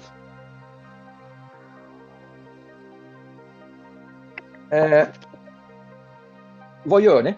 Det är tomt här inne. Det är ett ovalt bord med fina snurrfåtöljer i konstläder. Ja. Jag tittar när Webb sätter sig och tittar man omkring i rummet. Och kollar på pyramiden. Om ingenting verkar hända så sätter jag mig också till typ vänster om Webbs. Ni kan se liksom att framför er då, alltså dörrarna är ju bakom er på kortsidan. På den främre framsidan, till höger om den, längs långväggen, så finns det en dörr alltså in till hörnet. Ni kan också se där på den kortsidan där borta så är den som en videokamera som lyser med en röd lampa. Det tar 6 minuter ungefär. Då öppnas dörren.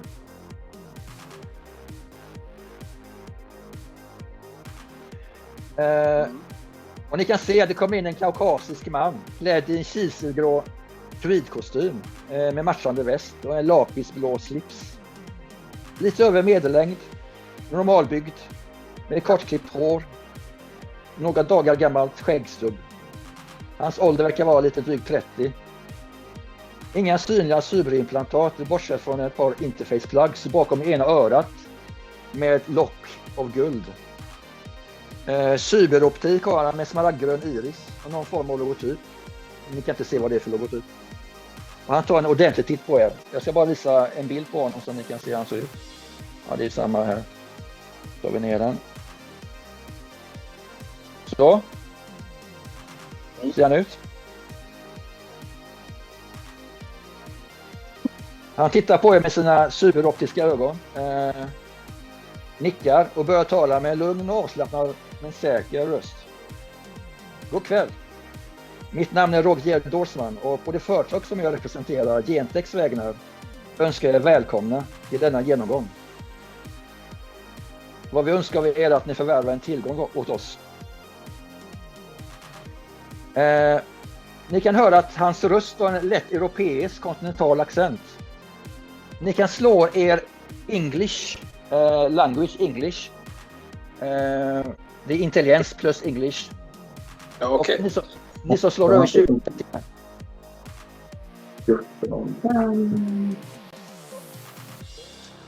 Ett ögonblick bara. Om ni lyckas slå över 20. Nej, 16. 19. 19. Jag ska slå alldeles strax. Ursäkta, jag var tvungen att stänga fönstret för det började ösregna här utanför ett öppet fönster. Ja, men det är ju Night City. Okej, off game då. Det börjar ösregna i Örby. Ja, men ibland så slår gamevärldarna in på vår riktiga värld. Ja, visst.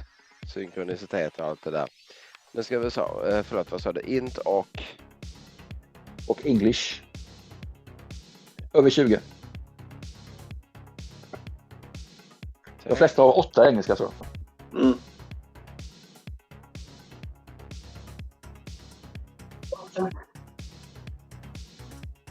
Ja, prick 20 fick jag. Ja. Du är helt säker på att han kommer från någonstans. Han verkar vara holländsk dialekt då. Ni andra två som slog 19. Ni gissar att det är något germansk dialekt i alla fall. Mm. Han kanske är en tysk eller något sånt där. Mm. Okej. Mm. Alla suttit sig ner? Ja. Jag väntar tills han har satt sig. Nej, vi sätter oss. Jag sätter mig. Han sätter sig inte, han står upp. Ja. Okej, jag sätter mig då. Och efter du har suttit dig ner. Vad sa du för något? Att du har suttit ner eller? Jag sitter ner. Ja. När Nagato, när du sätter dig ner så börjar han prata med sin europeiska dialekt på engelska. Jag hoppas att värdinna på Le Étranger har försett dig med det ni önskar. Absolut. Nå, vad säger ni? Är ni intresserade av att utföra en extraktion åt oss? Det är ett kritiskt uppdrag som kommer att motsvara en belöning.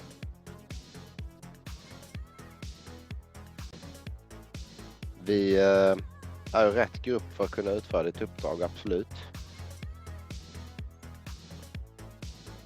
Och du talar för... instämmande. Och du talar för alla här inne? Frågan. Jag talar för alla här inne, ja. Ja, då nickar jag lite tydligare. Ja, då kommer ni stämma mer. Ni hör liksom Wolverine säga absolut. Så Jack han bara stirrar. Jag tittar en kort sekund på Wolverine med en tacksam blick. Som att han fattar galoppen liksom, och han är ju ändå, det är ändå Wolfie liksom. Och Dorsman plockar fram en penna ur sin ficka, sin bröstficka. En silverlik penna. Och riktar den mot pyramiden och trycker på någon knapp på pennan och aktiverar hålstrålen. Så det är uppenbart att det är någon form av fjärrkontroll. Och en holografisk bild aktiveras mitt i rummet. Ni kan se också att ljusen från väggarna tonar ner sig lite. Så att det blir lite mörkare i rummet. Det är en holografisk bild på en ung asiatisk kvinna som svävar mitt i rummet någon meter ovanför den gyllene pyramiden. Och bysten roterar sakta för alla er att se. Och hon ser ut så här. Damn.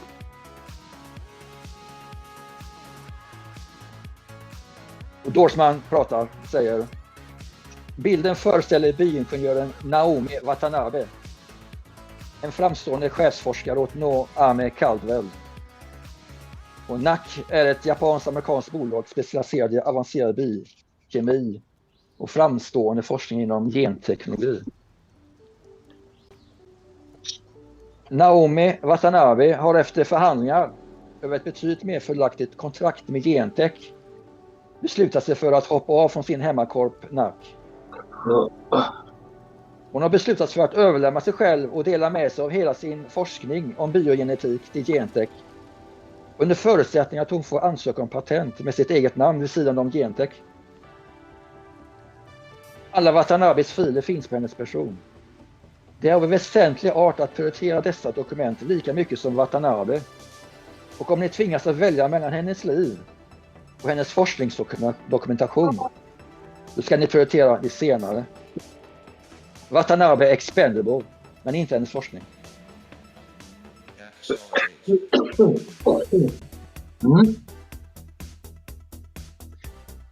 Watanabe kommer passa på att göra sitt havhopp någonstans under sin resa från Crystal Palace. Nice. Till Nax kontor i San Jose. Som kommer att ske om lite knappt 48 timmar. Då är ett rymdflygplan väntat att anlända till Orbital Airs rymdflygplats i Mojave. Det var Yeah! Off-game, så jävla sjukt gjort va? Så jävla bra gjort. Ja. Ja, jag har ju ganska hjälpt att det finns en rymdflygplats i Mojave på riktigt. Riktigt bra gjort. Watanabe kommer troligtvis att bli hämtad av en AV4. Vilket flyger längs en standardrutt. Över Salinasdalen. Okay. Mojave, här är Night City. Mojave ligger ungefär här. Ja. Och AV4 brukar ta den här vägen över Salinasdalen när de åker till San Francisco.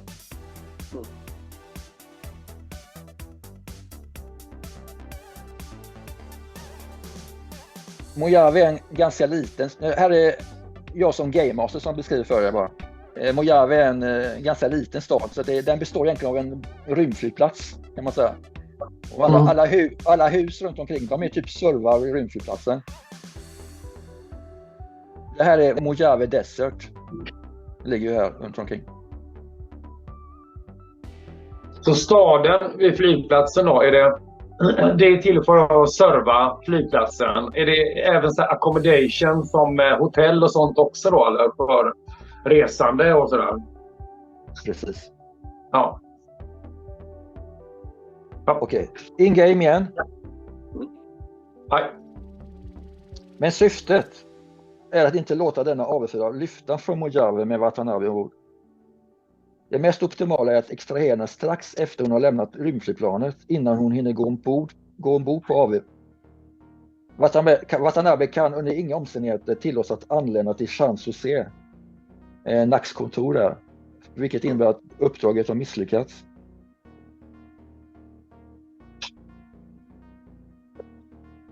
Det enda vi kan vara helt säkra på är att rymdflygplanet är beräknat att anlända den 14 mars. Off-game, det är den 12 mars just nu i spelet. Det är de 2 dagar. Anlända den 14 mars klockan 15:20. Och att Naomi Watanabe står med på passagerarlistan på Orbital Air Flight 1187. 9 andra anställda hos NAC har också fått platser bokade på samma flight. Vi vet inte när AV4 är ämnad att lämna rymdflygplatsen. Om Watanabe eller hennes eskort kommer stanna för att ta ett mål mat på rymdflygplatsen eller någon annan restaurang i Mojave. Om det kommer att checka in på ett hotell, och i så fall vilket. Eller om det kommer att gå raka vägen till startklar AV4 för omedelbar avfärd. Vilket är ganska troligt, men långt ifrån säkert. Vi kan inte ens vara 100% säkra på att hon kommer transporteras med en AV istället för en bilkortege. Men det är högst sannolikt att en AV4 kommer att användas med anledning av NACs säkerhetsrutiner. Och med tanke på att vägen mellan Mojave och San Jose går genom The Badlands. Det här är Netra när det kommer komma in. Så fort ni anländer till rymdflygplatsen behöver ni jacka in och hacka er in i NACs datafästning för att kunna ta del av den senaste uppgifterna, vilket uppdateras i deras databaser var 6:e timme. NACs standardpolicy är att inte lägga upp färdplanen förrän i sista stund med tanke på counter- och extraktionsrutiner. Om transport med AV4 är bekräftad är det optimalt att extraktionen sker någonstans mellan terminalen och AV-plattan. Terminalen befinner sig här, off-game. Här är terminalen, AV-plattan här. In-game.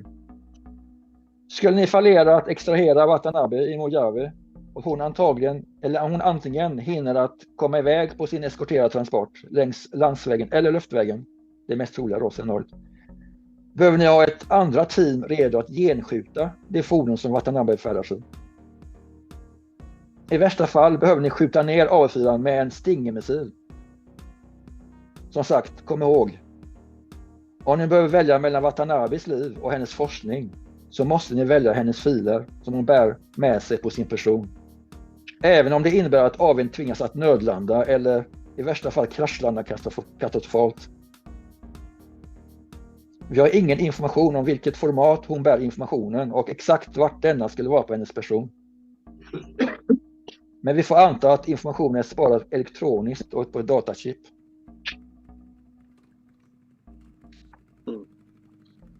Han tar en paus nu och tittar på er.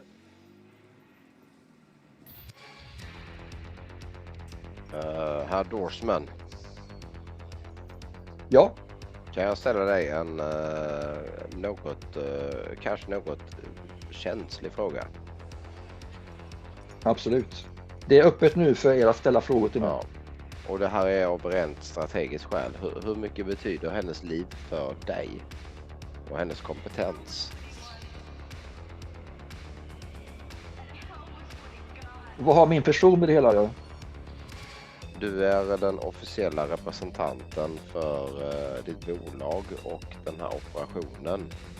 Och om du anser att hennes liv och hennes kompetens är väldigt värdefull, så kommer vi ta med det i våra beräkningar. Hennes liv är mycket värdefullt, hennes kompetens är essentiell. Men om ni måste välja mellan hennes forskning som hon har utvecklat under många års tid och hennes liv, då ska ni välja hennes datafiler, hennes forskning. Självklart. För det här är hennes, vad vi har förstått så är, sammanfattar de här datafilerna hela hennes forskningsgärning fram tills nu. Som är extremt svårt att rekonstruera från scratch.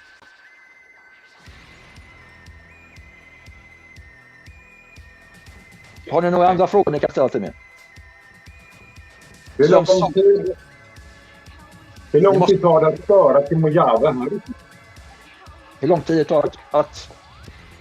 För oss att köra härifrån till Mojave, Spaceport. Men det är väl ingen information som jag ska ge dig, eller hur? Det måste vi kunna lösa ut själv. Mm. Då har jag en fråga. I vilken form finns den här informationen?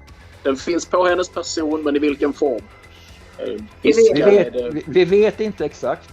Vi misstänker att det är elektronisk form. Ja. Antagligen ett chip. Mm. Okej. Ja, tack. Ja, som prospektiva extraerare så måste ni ha många frågor till mig att ställa angående det här uppdraget. Så jag är all ears. Jag antar att alla omkostnader gällande Sting och missiler och sånt täcks av uppdraget. Täcks av er. Det är kanske mer en fråga för Nagat. Ja. Nagat. Jag kan svara på det. Var och en av er ska ha med sig era egna handeldvapen. Fordon och tunga vapen ska ombesörjas av teamet eller av ert företag ITS. Däribland en AV4. 4 pansarskott och 2 Stinger-missiler lånas ut av Gentech. Övriga omkostnader för uppdraget kommer att tillhandahållas av ITS. Som vi har anlitat för att ge all nödvändig logistisk support för er att kunna genomföra uppdraget. Och det avser också alla utlägg för ammunition och bränsle. Har du svar på din fråga? Ja. Nej, tack. Jag har en fråga och det har vi någon form av redan nu då tillämpad spårningsapparat för hennes färd från rymdstationen och ner till jorden? Det är det jag ska hacka där. Vad sa du, Sara? Det är väl det jag ska hacka. Bland annat. Det är där Webs kommer in. Är det du som är netrunnen här i sällskapet? Ja, din uppgift är att hacka in på NACs databas, deras data fortress. Och utröna vad de har för plan kring hela den här transporten från rymdstaden ner till San Jose. Vi vet ingenting. Vi har inte någon spårning på hennes person. Men vi kan inte utesluta att NAC, NAC, att de har någon spårning på henne. Hur är det med de andra passagerarna? Har vi någonting på dem? Som kommer vara med i AV4?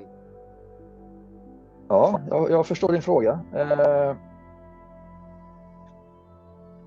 Det enda vi vet är att det är 10 personer från NAC som är bokade på den flighten.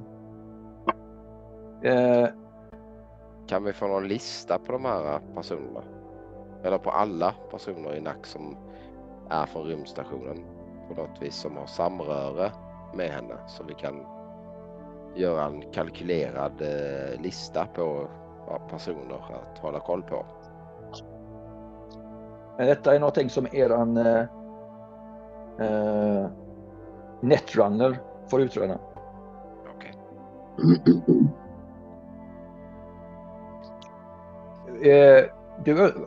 Vad är det du tänker på?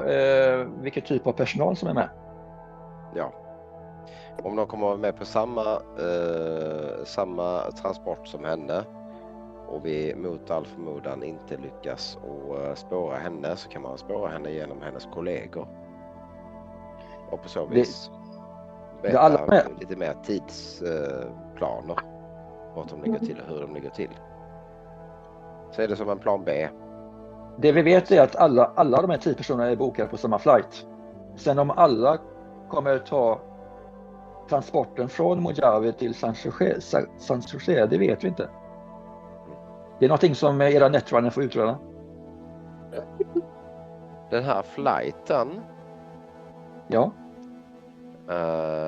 Just det här planet som de ska åka med, den här AV4. Finns det möjlighet att få tillgång till den eller något runt omkring den på något sätt från ert håll utöver våra egna resurser innan vi anländer? Vad är det för information du tänker på specifikt om flygplanet? Ja, alltså allt ifrån passagerarlistor till bränsle, till avgångar, till personal som jobbar på flighten, till förberedelser för flighten, tankning och så vidare, och rutiner kring när de ska borda flighten.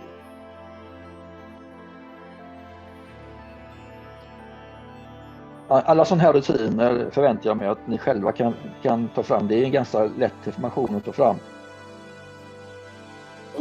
Ja, det kan inte begära. Om ni redan har den tillgänglig så hade ju det så. Alltså, är ni professionella eller är det amatörer jag pratar med?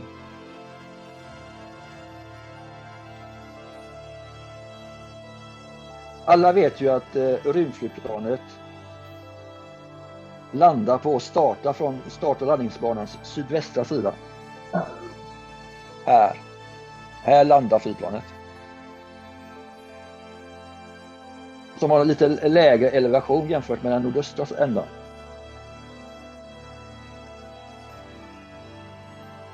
Från vilket rymdflygplan taxar längs den här taxbanan? F. Thomas off game. Och kommer fram till terminalen. Ja. Thomas off game. Vet våra karaktärer detta sedan innan, eller är det... Vi vet inte detta. Det här är liksom ny information. Det här är ingenting som ni alltid går omkring med kunskapen vad de har för rutiner på Mojave Spaceport. Ja, men detta är information som era karaktärer kan ganska lätt på nätet hitta. Och game. Vart får man ta? Finns det internetcaféer eller motsvarande? Eller en terminal som man hyr in? Eller finns det terminaler överallt från telefonkiosker? Eller hur fungerar den biten? Ja, det är bra fråga. Det finns ju sådana här dataterms. Finns det ju lite varstans i de flesta större orter. Definitivt finns det i Mojave, även om det är en ganska liten ort. Det är en typ som en offentlig dataterminal som är liksom fastgjutet på en stor cementplatta liksom, som man kan krocka i nästan. Den kommer fortfarande sitta kvar. Man kan också på alla hotellrum kan man jacka in. Och det finns alla möjliga former av hotell, lyxhotell till sovkuber liksom. Och alla de här kan man jacka in sig på. Jag tänkte här är ju praktiska synvinklar eftersom Webs kommer ha mycket att göra, kolla upp info och sånt så att man vet att det finns liksom. Ja. Men detta är Webs till som jag tror att det är ganska lätt att få access liksom, till nätet i de flesta orter liksom. Speciellt en plats som Mojave. Och det lättaste är faktiskt att hyra in sig på ett hotellrum. Eller en sån här sovkub. Kisthotell. Det är billigaste. De har också sådana uppkopplingar. Off-game, om man vill få en biljett på just det flyget. Är det någonting som vi lätt kan kolla upp själva eller är det information som vi borde fråga honom om? Om man kan skaffa biljett på det här flyget? Ja. Alltså det här är off-game. Jag vet inte hur det fungerar där liksom. Om man vill liksom tajma in det att någon är med på planet eller och så vidare. Jag tänker det är min tankegång här är väl lite jag förstår. Men tänk på att det är 2 dagar. Adaptera det här flygplanet på något vis. Om man är passagerare blir det lättare att göra och sen smyga ut liksom. Eller någonting liknande, att man har koll på det. Men jag vill inte ta det in-game. Jag vill bara kolla om vi vet någonting sånt här, hur det fungerar. Jag kan misstänka att det kanske landar ett plan och lyfter ett plan per dag liksom, från Mojave till Crystal Palace. Så att ingen av er kommer hinna liksom, ta det upp till Crystal Palace och sen försöka liksom, följa med det här planet. Det är alldeles för kort varsel. Okej, tillbaka till game. Ja. Är det någon som har en mer intelligent fråga att ställa till mig? Han är jävligt dryg, Ja, jag biter mig i tungan bara så. Ja, typ så här också. Jag behåller det här lakoniska och storiska liksom.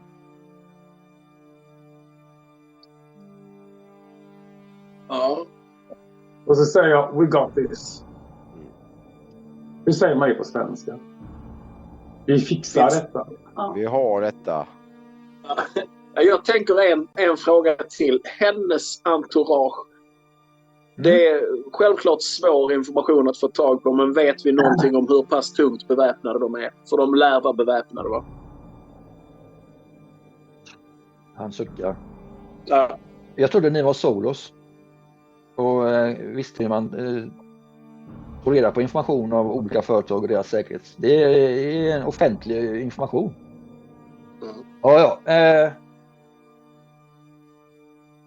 Men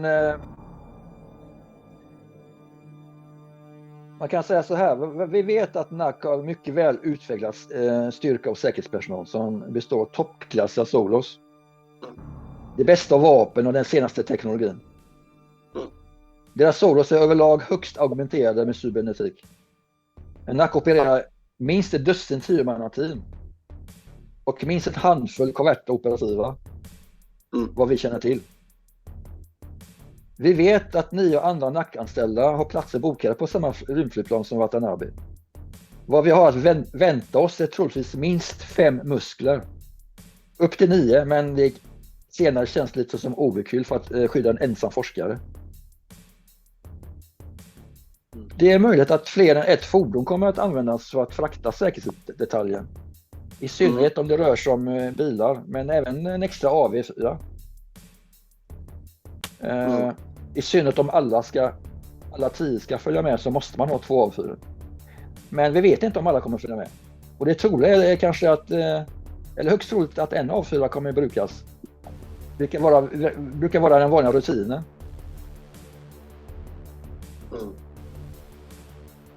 Vi vet inte om Naomi har med sig några forskarassistenter, men det är högst sannolikt. Kanske 1 till 3 ytterligare forskare av de 10 personer som är bokade på Orbital Air Flight 1187. Mm. Men detta är också någonting som era Netrunner måste komma fram till och löska ut. No pressure webs. Men vad ni ska... Men jag vill säga till er så här. Gentech har absolut inget intresse av att några andra forskare extraheras tillsammans med Watanabe. Ni ska lämna dem åt sitt eget öde. Rör dem inte. Ignorera dem. Vi är bara intresserade av Watanabe och hennes chip. Okay. Mm. Okay. Några fler frågor?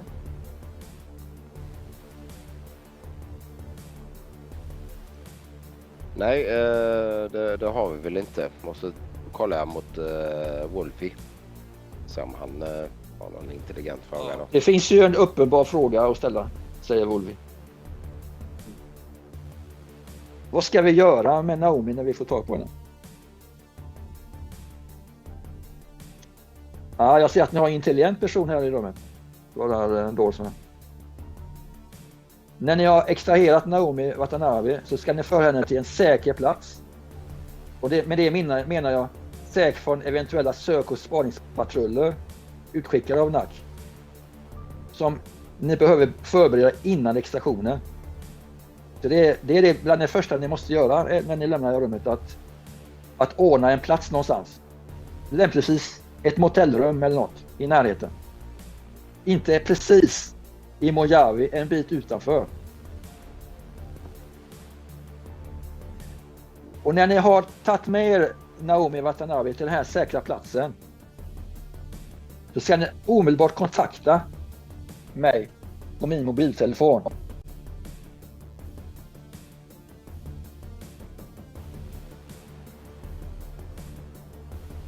Det står 666 203 4228.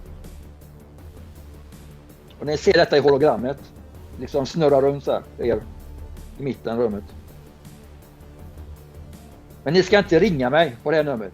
Utan ni ska skicka ett mess till mig med koden. Gåsen har vi blivit plockad. Jag upprepar. Gåsen har blivit plockad. Därefter ska ni ligga lågt med gåsen. Tills jag ringer upp er. Och jag kommer ringa upp dig, så pekar han på dig, Nagato. Detta kan ta upp till 24 timmar att jag ringer upp er. Jag kommer då ge er koordinater till en plats där ni på mitt direktiv ska överlämna henne till mig. Eller dokumenten. Eller informationen. Helst båda två. Men minst dokumenten. Annars kommer jag betrakta det här uppdraget som misslyckat. Okej.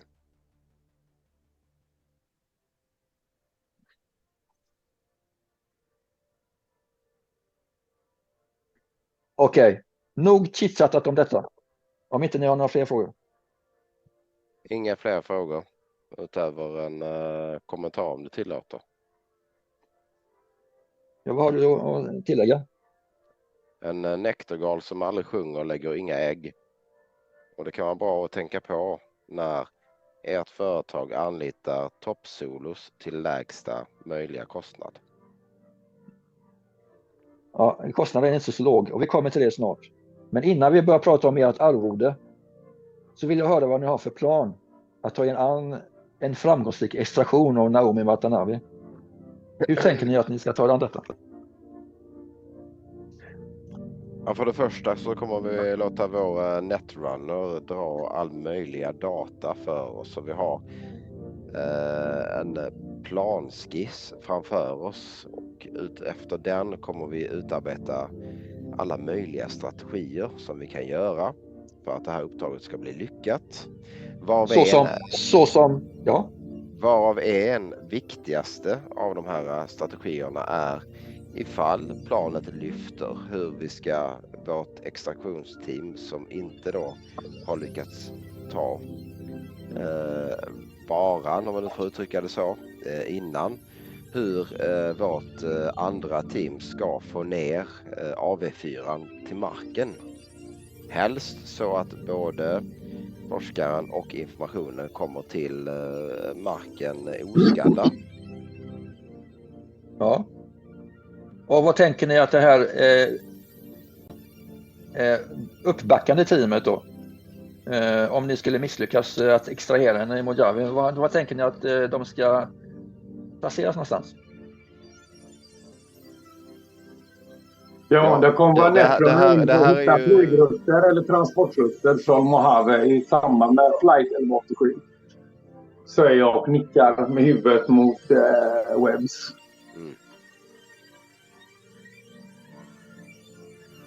Vi vet inte med 100% säkerhet att A4 kommer att ta Salinasvägen som jag visade förut. Men det är det troligaste. Där måste vi nå AV4 innan och på något sätt plantera en säker spårningssignal så att vi vet vilken väg den kommer att ta i god tid innan. Och men var det inte så att man fick informationen skrevs ju ut i sista sekunden? Ja, varje 6:e timme uppdaterar de informationen. Så att det kommer inte finnas någon information av färdvägar och så vidare 6 timmar innan flighten är beräknad att landa.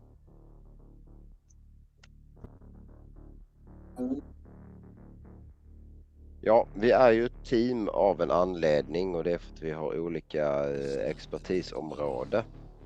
Så att i ärlighetens namn ska jag säga att vi har ingen klar plan just nu eftersom du precis har gått igenom briefingen för oss och vi har fått väldigt knapphändig information innan vi träffade dig. Han tar fram ni kan se på hologrammet att han tar fram en karta på Mojave med Onne här. Okej.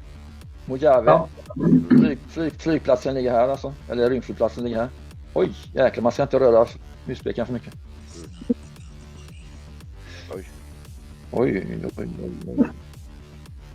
Bort. Största staden som ligger i Mojave, det är Bakersfield. Till ytan ungefär lika stor som Night City, men inte till innehållet.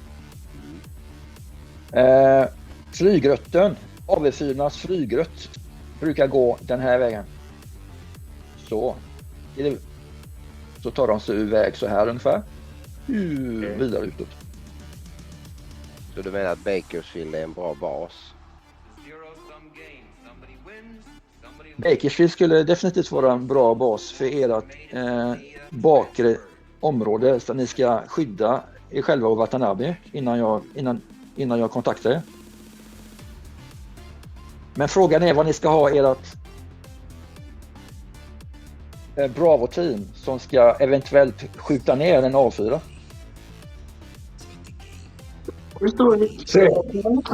Det borde ju vara på en hög plats avskild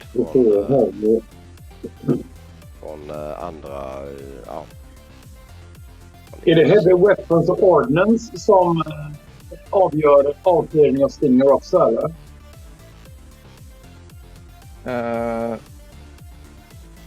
Om ni inte lyckas, om hon går ombord på en AV4, vilket som ni vet är som en minibuss med jetstrålar som flyger, kommer de troligtvis ta den här rutten. En Stinger-missil kommer ganska lätt få ner en sån. Ja.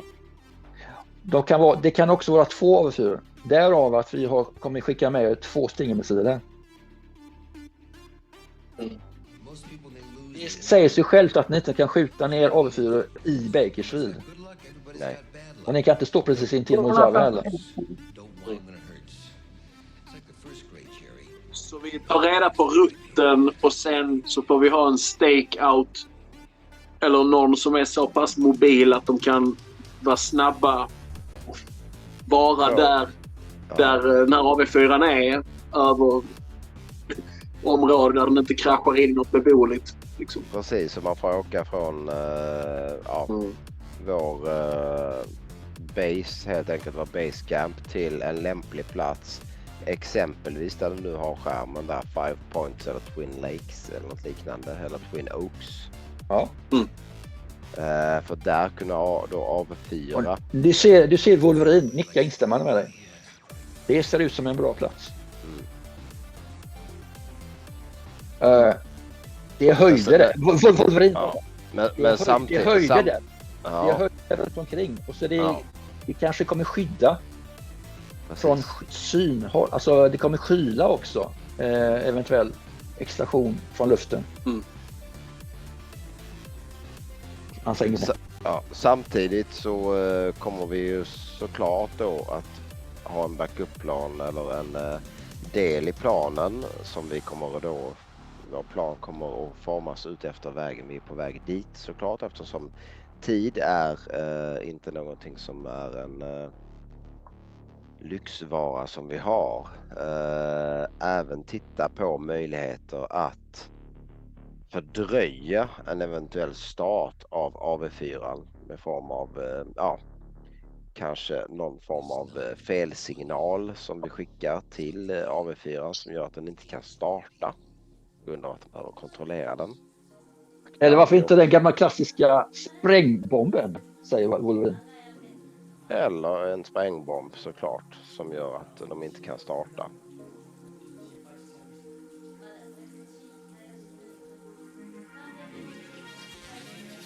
Okej, fortsätt. Säg till när du är färdig. Nej, jag är egentligen färdig. Okej. Jag som privatperson eller som off-game, jag har ingen aning om såna här grejer. Jag bara freebasar om det. Så jag är tacksam för alla som hoppar in, för jag kan inte sånt här. Jag trodde att vi skulle gå härifrån, så jag fattar inte att briefingen fortsatte med alla praktiska detaljer. Liksom. Att jag väntade att vi skulle gå ut ur rummet nu och börja roleplaya hennes internetresearch som har en bra idéer om vad vi ska slå för. Då, va? Så att jag blev liksom lite tagen på pottkanten här. Det var därför jag började fråga om vilka skills vi skulle använda för en stimme till exempel. Om det är heavy weapons och ordning. Så, va? Ja, det är det. Absolut. Off-game alltså, se det. Men de skillsen har ni. Då ska man säga så här. Anledningen varför jag frågar er om en plan. Ni behöver inte ha en färdig plan. Ni ska bara övertyga mig att ni vet vad ni pratar om. För jag har träffat ett annat team innan er, bara några timmar sedan. De lyckades inte övertyga mig. Det är därför ni är här. Ja, jag antar att... vad står det att det hette? 5 points. 5 points eller Twin Lakes. Är det ute, och det ligger antagligen ute i Badlands. Det är mina hemmatrakter och vi har en transport som är mycket lämpad för den här terrängen. Och det här är liksom min bakficka. Så där har vi en taktisk fördel, våra team, att vi kan ta oss ut i Badlandsen och vi har även sedan tidigare stora erfarenheter av en längre resa genom The Badlands. Vi tog oss fram och tillbaks helblindade och här är vi idag. Okej. Vi talar till vår fördel. Men även att kunna hitta en staging spot utanför en bebyggd område där vi kan bespara det. Jag hör inte riktigt vad du säger alltid, Micke. Du försvinner. Nej, jag hör inte heller lite. Jag klippar lite närmare då. Och även i The Badlands skulle vi kunna hitta en safe spot istället för hyra till exempel ett motellrum som kan spåras av eventuellt motståndarlag som vill ha tillbaka sin asset. Så där har vi en alternativ. Att vi har en stor... Vi kan använda oss väldigt easily och readily i The Badlands helt enkelt. Det är en stor taktisk fördel. Jag hör att ni är erfarna av att röra er i Badlands och ni har resurserna för det. Okej. Nu vill jag att Nagato ska slå en Persuasion, Lie och Fast Talk, och du får en bonus på +2. Och ni har alla tillhjälpt er faktiskt i diskussionen för att få den här bonusen. Och Persuasion är ju en empati. Ja. Som du lägger till. Och en D10 då. Ett ögonblick.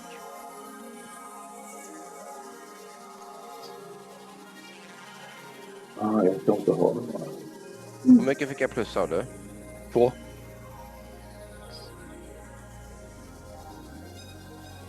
11.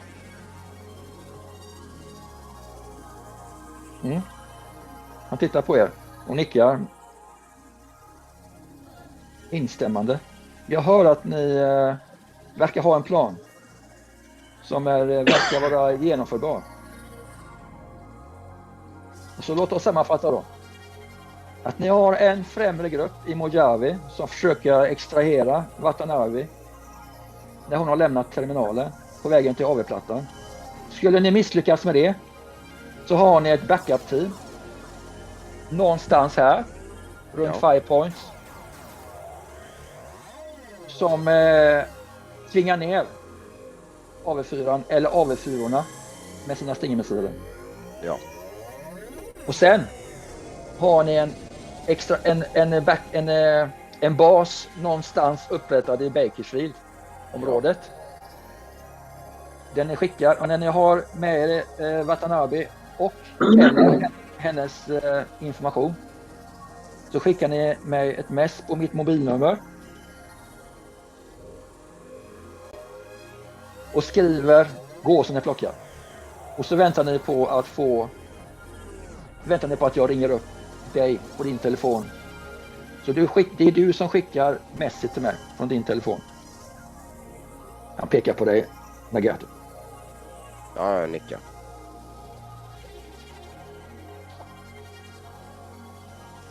Okej.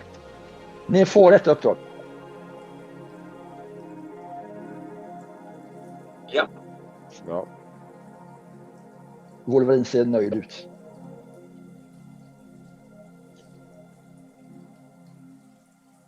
Då ska vi prata lite business. Ni kommer var och en tjäna 10 000 euros för detta gig.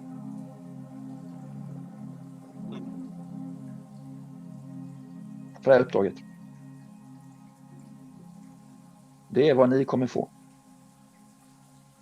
Som person. Per person.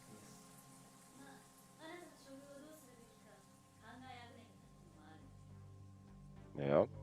Off game. Det är alltså man brukar inte bara säga ja tack utan man brukar förhandla. Det här är ju... Kom med argument att höja upp arvodet. Okej, jag håller mun tillfället och tittar på de andra.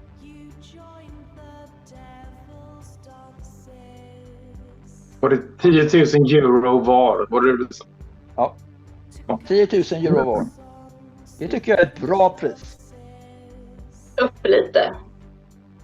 Ja, definitivt, för att kasta sig in i en fara som man inte vet hur tungt beväpnad motståndaren är, vad de har för utrustning. Det ska vi ta reda på, självklart. Men vi sätter inte priset innan vi vet vad de har. Vad vi kastar oss in i. Detta kan vara med livsfara. Det kan vara, som du själv säger, de är otroligt välbeväpnade och hårt drillade säkerhetspersonal. Självklart ska vi klara av det, men det kommer vara lite mer, för det här blir med livet som insats. Det finns Märker alltid jag att jag tappar mitt... Det finns alltid i alla uppdrag ett område där man är helt osäker och inte vet vad som kan hända. Det trodde jag att ni professionella visste. Och det här är inräknat i priset. Självklart, men den drinken jag dricker, en flaska av denna, är i princip halva lösensumman. Måste förstå också att det du begär utav oss med den knapphändiga informationen som vi har fått är någonting som är extremt känsligt och behöver vara extremt vältajmat. Det finns mycket lättare uppdrag att göra för 10 000 euros. Och sen vänder jag med blicken mot Wolverine. Han har säkert något vettigt att säga. Arvodet. Vad sa du? Webs? På dubbla arvodet, tror jag. Så du vill ha 20 000 euros? Det du vill ha? Minst.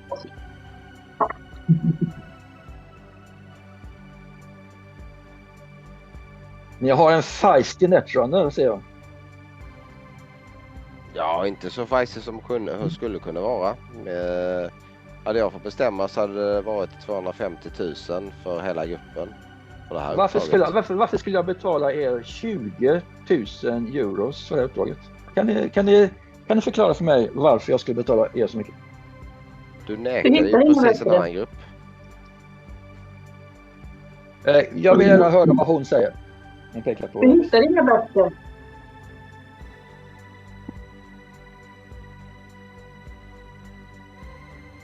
Sant.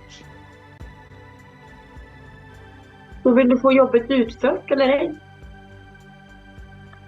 Det är av yttersta vikt att vi får det här jobbet utfört. Men varför det är en risk som jag tar med er också. Jag vet inte vilka ni är. Jag har aldrig jobbat med er förut. Ni var de som fanns tillgängliga. Risken. Har du tid och käbbla om priset? Hon kommer ju snart att landa. Ja, vi har ju 48 timmar på oss. Inte att diskutera detta förstås, men... Du har precis sagt att vi var ett kompetent team. Tillräckligt kompetent för att utföra uppdraget. Ja, och ni får ett pris för detta. 10 000 per person. No.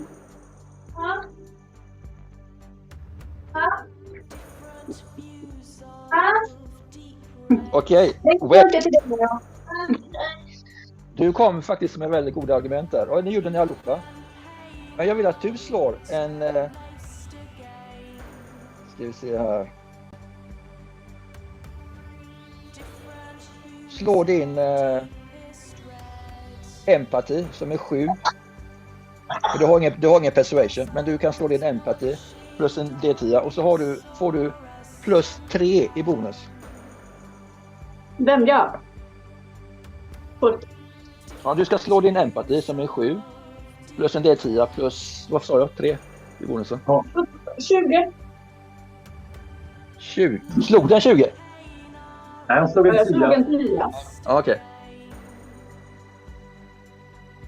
För det var en D10 hon skulle slå. Ja.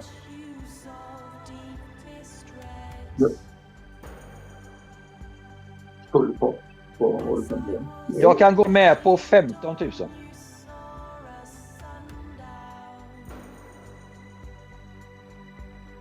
Det tycker jag att ni är värda. Men inte ett cent över det.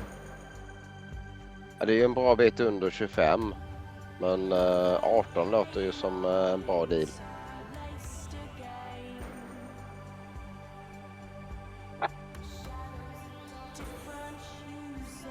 Jonas, eller förlåt, Fnord. Jag vill att du slår också en persuasion. Du kommer med väldigt goda argument där också. Ja.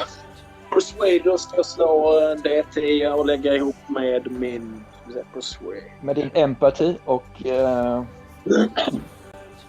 persuasion. Vilket sida av snedsträcket är det man slår på empati? Den till höger, för det är ju den empatin du har idag. Det är din ursprungliga empati som är framför. Okej. Okay. Så det är 6 plus 1 då. Och du får 2 i bonus också. Nej, det hjälper inte ett piss. Jag slog en 0 där. Det är ju jättebra. Det är okay. 10. Du slog en critical. Ja, jävlar. Fan, jag slog det är ju det bästa du kan slå. Ja. Ja. Okej, slutdiskuterat. Ni får era 20 000. Thank you. Jag hade nämligen regeln att om någon slår en critical så får ni dubbla. Okej. Jag släpper de andra argumenten. Jag släpper dem. Men ni ser att han kopplar in sin väldigt fina touchscreen med penna mobil till en liten platta som ligger på bordet. Kopplar han till. Jag vill att ni chippar in era credchips här. Så kommer ni få summan överfört direkt. Okej. Oj, ja. Så gör ni det. Bara en fråga. Jag tittar på webs. Om det är lämpligt att göra så här.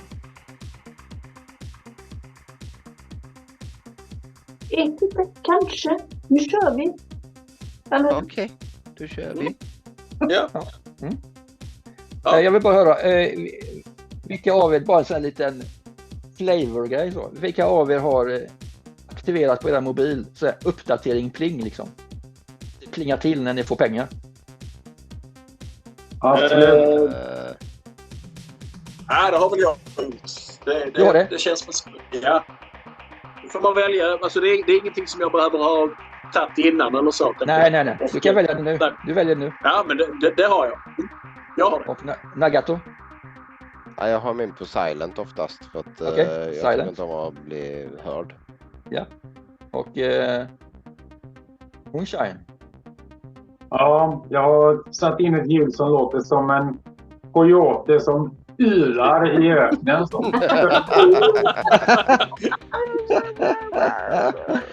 Och Webs då? Ja, den ylar lite av plågat av att jag tar emot liksom, den materiella världen. Ja, Okej. Av praktiska skäl. Alltså en bit av mig själv dör, men samtidigt känns det bra i fickan. Okej. Och Webs, du har också en uppdatering eller inte? nej, jag var på silent. Ja, det är så. Och när jag hör en coyote så... på hans telefon. Och när du tittar på din telefon så ser det 20 000 euros inkomna liksom. Och ni andra fattar att shit, här har pengarna förs över. Så när ni tittar på den mobil så ser ni att pengarna kommit in. Ja, I förskott. Tack på. nice. Ja, ni ser att Dorsman kopplar ur sin mobiltelefon från den här plattan. Och så... Jag tackar så mycket för det här mötet. Lycka till med uppdraget. Och så avvaktar jag eran mess till mig. Så får vi se vad som händer sen. Ha det gott. Så vända på sig. Gå ut lika fort som man kom. I den här dörren då. Som man kom in. Ja. Ja, Ja, ni sitter tog vi med där oss i glasen in? Förlåt? Har vi med oss drinkarna in? Ja, ni har drinkarna fortfarande. Ja. Som ni fick den sista. Ja, botten upp boys and girls. Ja. Jag plockar ut de här 3 flygprästråna och pussar den här också. Ja, skålar mot gänget. Ja, jag skålar på byskt vis. Tittar på er och sen sveper jag skiten också. Det här gjorde ni bra, säger Wolverine. Jag är riktigt stolt för det. Jag vet att jag har bra killar i mitt stall, men ni är riktigt bra. Det ska vara det kommer bli en ära att göra det här extraktion tillsammans med. Det är extra betydelsefullt när det kommer från dig, Wolfie. Det ska du veta. Och han brukar inte säga sådana här saker. Ni känner honom sedan tidigare. Han är en ganska kall person. Nästan lite otäck. Men han har samtidigt någon fascinerande aura som ni attraherar till liksom, och han ger ganska bra jobb också. Men han ser uppenbarligen nöjd ut med den här kvällen. Jag har inte sett han så nöjd någon gång. Men det var på Atlantis. Mm.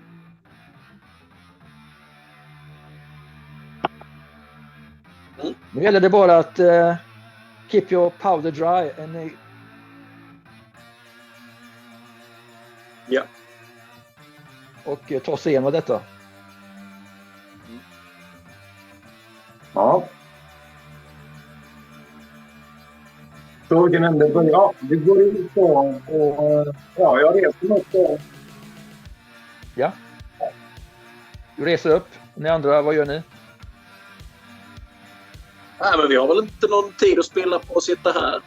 Spriten är Nej, slut. det är bara att checka ut våra vapen går. Ja. Bra. Okej, ni närmar er portarna. Ni är fortfarande i det här rummet med ovala bordet. När ni närmar er dörrarna så ser ni att de öppnas igen. Ja. Och de här 2 väninnorna som följer med den sista biten står utanför. De som har ungefär som att de aldrig gått därifrån och bara väntat på att de ska komma ut. De leder er tillbaka till hissen. Visar in er i hissen och ni tar upp hissen och åker upp.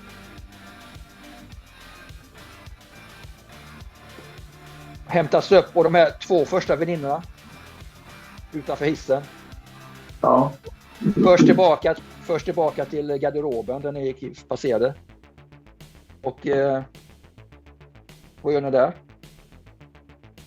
Jag lämnar in mitt kvitto. Ja, med det här barkoden. Ja. Det gör ni allihopa. Och så går de in i kassaskåpet. Den svarta väninnan bakom disken. Den vita räcker era rockar och så vidare tillbaka. De lämnar tillbaka vapnen. Jag dubbelcheckar mina att de inte är tampered with. Gör en basic tech. Ja. Ja. Slå en basic tech. Yes. Så här, nu har jag tech då. Jag har... Ja, jag följer. När jag ser att de gör det så gör jag också. Vad får ni för resultat? Sammanlagda alltså. Eran tech, attribute och basic tech. 12. 15. 17. 17.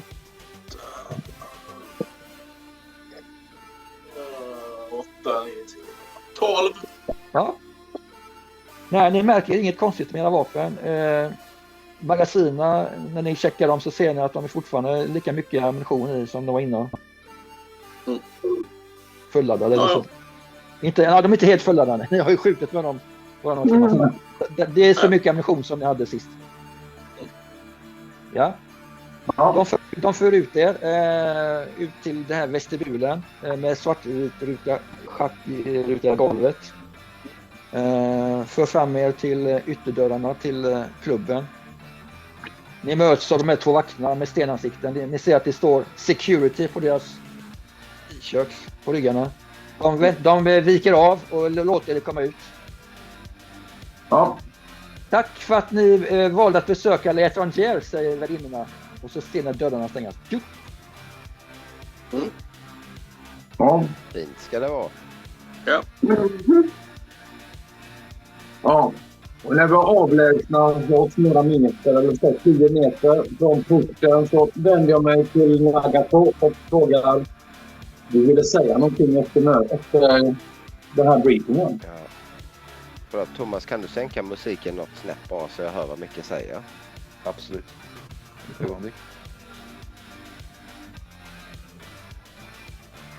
Nagato, du hade något att säga oss efter den här briefingen.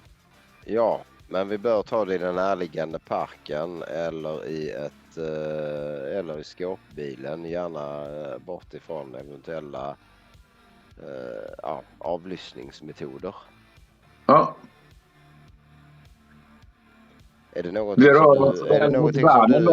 det någonting som du Webbs kan fixa? Eller kontrollera? Ja, vi går till värmen.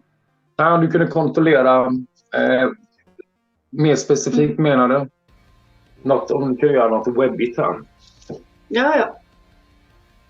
Vad tänkte du på, Nagato? Ja, jag tänkte väl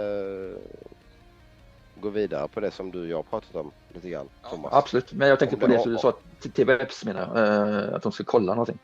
Ja, så att inte vi blir avlyssnade. Det finns ju ett antal olika avlyssnings... Absolut, men nu befinner ni er utanför ingången till L'Étranger, alltså på andra våningen. Det är en hiss precis framför er. Ja. Är det någonting här du vill kolla? Nej, utan det är om vi är i världen eller om vi går i parken. Okej. Okay. När du tänker på parken här, om du ser kartan, ni befinner er här. Det finns en park här. Är det den parken du tänker på att ni vill åka till? Ja. Ja. Som är i närheten. Ja. Och där kan man dessutom ha lite koll på folk runt omkring. Ja. Så antingen världen eller parken. Det är ju mer melodramatiskt att åka till parken. Ja, med världen. Ja. och din lilla trabant på sig. Ja, men den kan vara stående. Vi kan åka i världen. Jag vill inte åka i min bil dit. Okej. Måste uppgradera den. Okej, så ni tar er ner genom lobbyn, ut på gatan, in i världen, kör till parken. Är det så som är planen? Det är det som är planen. Så en promenad där. Ni åker den här vägen och svänger av här. Kör, parkerar bilen någonstans här. Det ser ut ungefär som Central Park men mycket mindre. Ja, ni kan ju se här, jag förstöra in på själva parken här. Det är inte utmarkerat men det går ju sådana här gångstigar i parken såklart. Och det är ju ungefär lika säkert som i Central Park.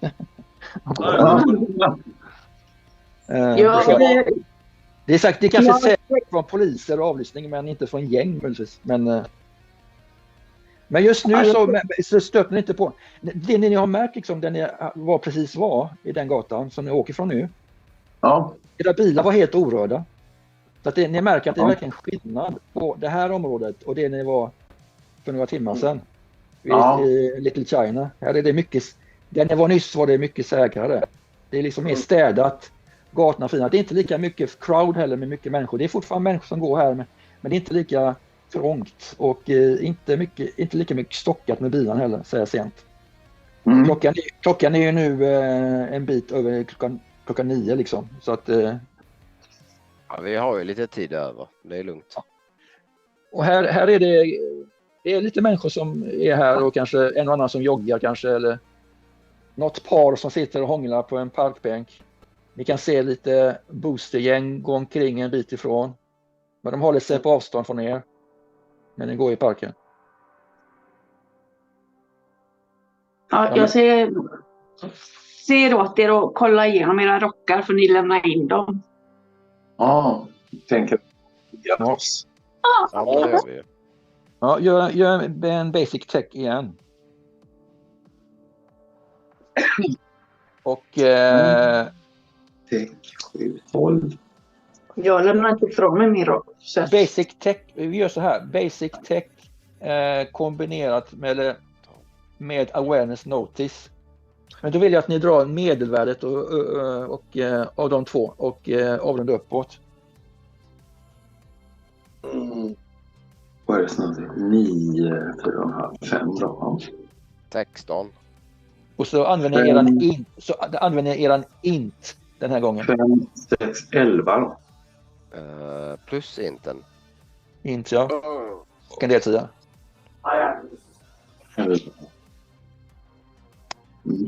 19. 19 här också. 19.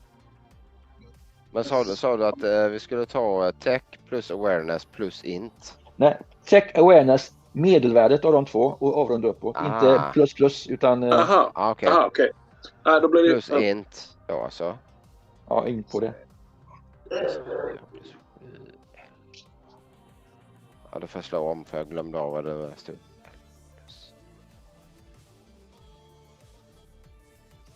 Ja, 15 fick jag. Du hittar ingenting i dina kläder som är något konstigt. Webb, så fick du? Jag lämnar aldrig ifrån mig rocken. Nej, det gjorde du aldrig det. Smart. Nej. Och Moonshine. Jag fick 19. Oh. Du hittar inte heller någonting, Mysko, med din polisjacka. Din Reinforced polisjacka. Nagato. Ja, nej, jag fick ju 15. Nej, 14. 14. Nej. Du märkte inte att det är något konstigt. Inte när ni liksom tittar igenom så som ni gör på stående fot. Det är ganska mörkt nu, solen har gått ner. Ingen av er har ju enhanced ögon att kunna se mörkret. Jo.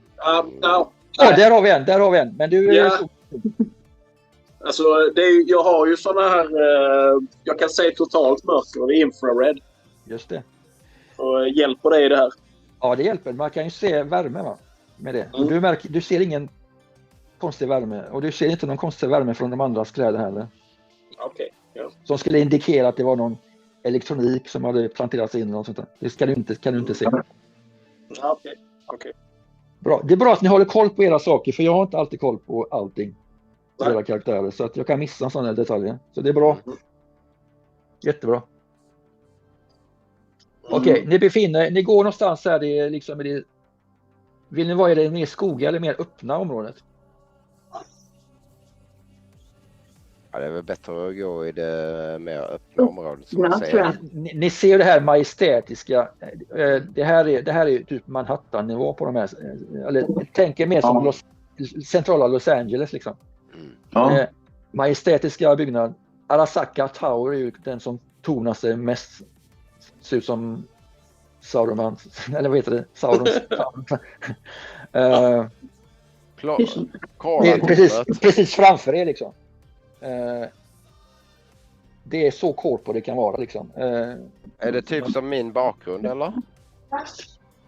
Du är inte jättevan, men du är hyfsat van att röra dig i de här kretsarna. Ni andra är väldigt sällan. Nej, men alltså kretsar. Min bakgrundsbild. Din Ja. Skulle jag säga. Åt det hållet, ja. Definitivt. Okej. Så, nu befinner ni er i det öppna. Ja. Det finns ingen parkbänk precis där ni står, så ni får stå upp. Ja. Jag börjar med att vända mig till Moonshine i detta fallet. Och Jack, som de har jobbat med tidigare. Och så frågar jag dem rakt ut, vad tycker ni om Corps? Jack säger, I hate them. Man kan inte lita på de jävlarna. Inte ett jävla dyft. Men vi har ju fått våra pengar så, och vi vill ju inte förstöra vårt rykte. Så det är klart att vi ska genomföra det här uppdraget. Och du då, Moonshine? Ja, det är toppen på strukturen. Och strukturen är vad strukturen är. Jag föredrar The Wastelands. Där finns det en annan sorts struktur. Ni kan verkligen känna när det översköljas av den korporativa världen här just nu. Det är nästan symboliskt. Ja, Moonshine är mer pragmatiskt där. Han ser det mer som en entitet. Det är det han fick säga. Lika väl som att livet i The Wastelands är en annan entitet med sin struktur. Ja. Och så att rent emotionellt så skulle jag säga att det är liksom ett fantastiskt monument över människans girighet och makthunger. Så pekar han med armen och gestikulerar mot där The Corporate Plaza där de. Men för övrigt så bryr jag mig inte så mycket om det. Någon annan skulle säga att jag liksom är en barbarisk och modisk rövare som lever mot alla odds i en ogästvänlig tillvaro. Medan andra kanske skulle se mig som folket i Chinatown som en räddare från gängen. Det beror på vad som tittar. Ni kan höra och se en AV4 åka över parken ganska högt upp. Inte jättehastigt så. Och så ser ni att den liksom börjar sakta ner och gå ner för landning på en av skyskrapornas tak. Ja. Det låter ganska rejält om man har en AV4. Ja, Wolf, jag vet väl lite grann vad du tycker och tänker om korpsen. Så jag vet inte om du har någonting som du vill tillägga utöver det jag redan vet. De är ett nödvändigt ont. Det var en av de som rensade bort gängen från gatorna för några år sedan. Och de ger oss gigs. Det är så jag ser på dem. Försöker suga ut så mycket pengar jag kan av dem. De försöker göra samma sak med mig. Säger han. Och Webbs och Fnord, ni är ju nya till gänget. Jag har jobbat med dem alla tidigare. Vad tycker ni om Corps? Jag är ju en korp. Man gör vad man måste för att överleva. Ja, men vad tycker du om Corps? Ingen kommentar.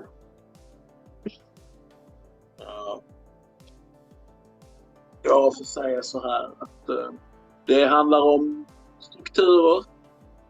Vissa människor blir lojala till strukturerna, till pengarna. Och andra människor är lojala till människor. Och de människorna finns även i korpsen. De flesta är rövhål. Men det finns några fina människor där också. Men de flesta blir uppätna av det monstret. Jag vill bara tillägga någonting, säger Jack. Du menade dig själv. Du vet att du har min uppbackning. Jag skyddar din rygg om du skyddar min. Pekar på dig. Ja, det vet jag, Jack. Men jag menar faktiskt inte mig själv i detta fallet. Det här uppdraget som vi har fått, det är bra betalt men är extremt riskabelt för oss alla. Vilket jag nämnde förvisso tidigare för er innan ni åtog er uppdraget. Men det finns en speciell anledning till att jag valde att ta det här uppdraget och att framföra det för er. Och den enda anledningen är att jag hatar Corps. Jag hatar det företag jag jobbar för. Mitt mål är att störta detta företaget. Fair enough. Ja, då börjar det bra. Enda anledningen till att jag har infiltrerat mitt eget företag är att de har en hållhake på mig. Och det är den anledningen till att jag tog det här uppdraget också. Jag har inte valt att ta det här uppdraget frivilligt. Jag har varit tvungen att göra det. Jag var tvungen att välja ut de bästa om de godtog det här uppdraget. Och det är ni. Om jag misslyckas med det här uppdraget så kommer det få konsekvenser långt ut över min egen person. Och vad är denna hållhake? Denna hållhake är en forskare inom mitt eget företag som just nu svävar mellan liv och död. Som har en kropp men innehar inte den längre. Den är fast i cyberrymden. Detta är min tilltänkta livspartner som jag lever och blöder för. Hon är någonstans just nu i combat zone och jag vill säkerställa att hennes fysiska kropp finns kvar innan vi åker på vårt uppdrag. Annars kan jag inte med en klar sinne slutföra det här uppdraget för att uppehålla skenet av att jag faktiskt fortfarande arbetar för min korporation. Så det är den hållhake som mitt företag har på mig. Så därför skulle jag vilja be er alla om er hjälp. Vi har ett par timmar över att vi först åker till the combat zone och säkerställer att kroppen av min flickvän finns kvar som ett säte. Säkerställa hennes gömställe så att säga och hennes fysiska säkerhet så gott det går.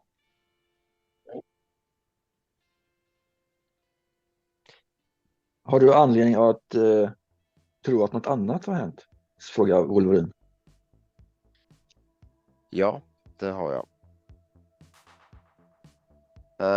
Som ni säkert förstår och som ni säkert listat ut så är man som solo eller som corp solo inte på något sätt självgående. Man har alltid någon över sig, alltid någon form av tryck ovanför sig.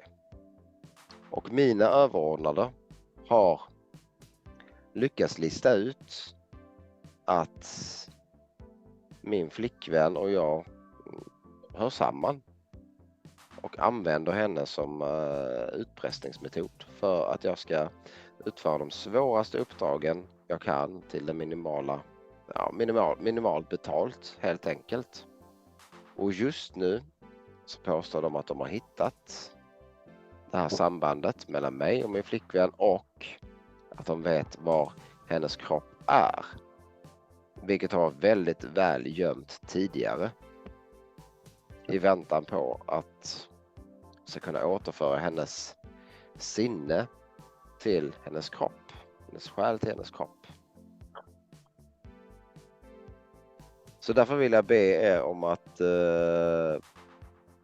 vi tar en koll först i The Combat Zone och ser att hennes gömställe inte har blivit röjt. Hon inte svarar på några signaler. Och säkerställa att det inte röjs innan vi går vidare med vårt normala uppdrag. För vi har nämligen en plan om att försöka störta hela korporationen. Så vi frigör oss så att vi kan få göra precis vad vi vill med våra liv. Och det var därför jag frågade också alldeles nyss om ni tyckte om en korp som mig. Eller som andra. Ja, detta är någonting som ni kan tycka är okej att göra innan. Innan ni svarar. Ni har ett val att göra som spelare. Antingen att ni själva väljer som spelare vad ni era karaktärer ska tycka om detta. Eller att ni låter slumpen avgöra och ni måste rollspela ut det. Ja. Alltså lite grann Pendragon-inspirerat Passion så.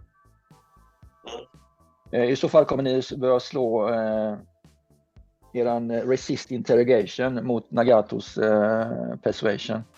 Det är inte själva ordväxlingen ni kommer slå, utan det kommer vara eran inre motivation, era inre liksom preferens i det han har sagt liksom. Ja. Men ni kan välja som spelare att hoppa över det, utan ni kan bara köra på om ni redan har bestämt er för och inte vill ge upp chansen åt slumpen. Ja, jag hade precis tänkt att säga, nu snackar vi. Nepasha och Webbs, ni bor väl i Combat Zone? Var det inte så? Stämmer. Ja. Det är ju ert home turf. Absolut. Och Fnord bor ju i Combat Zone. Jajamän. Ja. Ja, och jag känner instinktivt, jag har en liknande historia i mitt liv. Jag tänker inte gå in på detaljer. Men jag har familjemedlemmar som lever gömda. Jag vet hur det är. Jag blir tagen av det här. Jag slår inte mot någonting, men jag rollspelar ut det. Jag är med dig. Jag blir känslomässigt så motiverad av det här så att jag hakar bara på. Nu har vi. De jävlarna. Okej. Bastards. Jag hänger på, säger Jack. Jag tvivlar aldrig på dig, Jack. Grymt levererat. Lite plot twist här. Ja, verkligen. Ja. Corpen är rogue. Ja. Ska vi ta en bort? Wolverine säger så här. Nagato, jag förstår ditt bekymmer. Jag är med dig i detta. Men det du sa om att vi kan frigöra oss från korparna, det finns inte. Vi kommer aldrig kunna frigöra oss från korparna. De är en del av det här världen vi befinner oss i. Och alternativet skulle vara totalt anarki. Men jag är beredd att följa med dig på det här äventyret. Att befria din tilltänkta från drakens kula. Tack Wolfie, det betyder mycket. Och jag vill tillägga att det jag menar var att jag och min tilltänkta fru, förhoppningsvis mor till mina barn, skulle vara fria från det direkta förtryck som vi upplever just nu från min korp. Jag är med dig på din personliga kamp, men jag gör inte detta som en revolution mot systemet. Självklart inte. Jag är tacksam för den hjälpen du kan ge. Och ditt engagemang i detta är rörande. Det är ju lätt värt ett par öl. Jag muttrar lite för mig själv och sådär. Total anarki. That wouldn't be so bad. Du får följa med mig ut till The Badlands någon gång. Gärna det. It's not bad. Ja, efter det här uppdraget kommer vi nog alla vilja följa med dig ut till The Badlands ett tag. Ja, Wolverine, han skrattar med dig på din kommentar. Indeed. Vi kommer få vara i dina hemtrakter snart. Men nu verkar det som att vi ska åka till era hemtrakter, så tittar han på Jack och Webbs och Nagato och Nord. Ja. Eller har vi beslutat detta eller? Ja. Mycket bra. Hem till mig. Om inte annat så ger det oss en intressant story. Absolut. Och without further ado så föreslår jag att vi pausar äventyret här och nu för ikväll. Så har vi ett mål till nästa gång. Ja. Absolut. Down to the combat zone. Precis. Men vi kanske hittar oönskade vänner eller önskade vänner där. Vad sa du? Vem vet, vi kanske hittar oväntade vänner i combat zone också. Det vet man ju inte. Ja. Det vet man inte. Är det en V8 i Transcontinental-vagnen? Absolut. Ja. Så nästa omgång börjar med att vi vrider om startnyckeln. Och den mullrar till liksom i finkvarteret. Liksom. Den mullrar fint kan jag säga den här bilen. Ja. Och så åker vi iväg i våran liksom Mutt Mongrel. Den tänder på alla cylindrar. Ja. Jag kommer ju lämna min jag kommer att lämna min fjuttbil där på gatan, för den står säkert där och åker med moonshine. Det har jag gjort förr. Absolut. Ja, är det någon som vill ha någonting att säga nu? Nu har vi slutat spela för dem. Bara någon kommentar så innan vi slutar. Grymt kul, jättefint gjort med alla bildspel och så, Thomas. Det gav verkligen en jätteskön känsla för spelkvällen. Tack så mycket. Det här var en bra omgång alltså. Ja. Idag vill jag ha lite mindre action. Jag vill ha mer plott och rollspel. Det känns som det fick vi. Ja, det är coolt. Det är svårt att spela sådana grejer som löneförhandlingar. Det är skitknäppigt. Ja, eller så här flygplats och strategier. Vem fan har koll på det liksom? Det är svårt att rollspela. Ja, Webbs, du har en del jobb framför dig. Ja. Som netrunner. Än så länge har du inte fått netrunner, men du kommer du få göra om ett tag. Men det blir mer action nästa spelomgång, misstänker jag. Ja. Och det är gött att Webb och Fnords karaktär börjar få de här nu också. Liksom, då, va? Yep, absolut. Ja, och börja få personligheter och börja leva så här. Det är fräckt. Alltså. Du var grym på att förhandla Webbs, måste jag säga. Ja, pengar.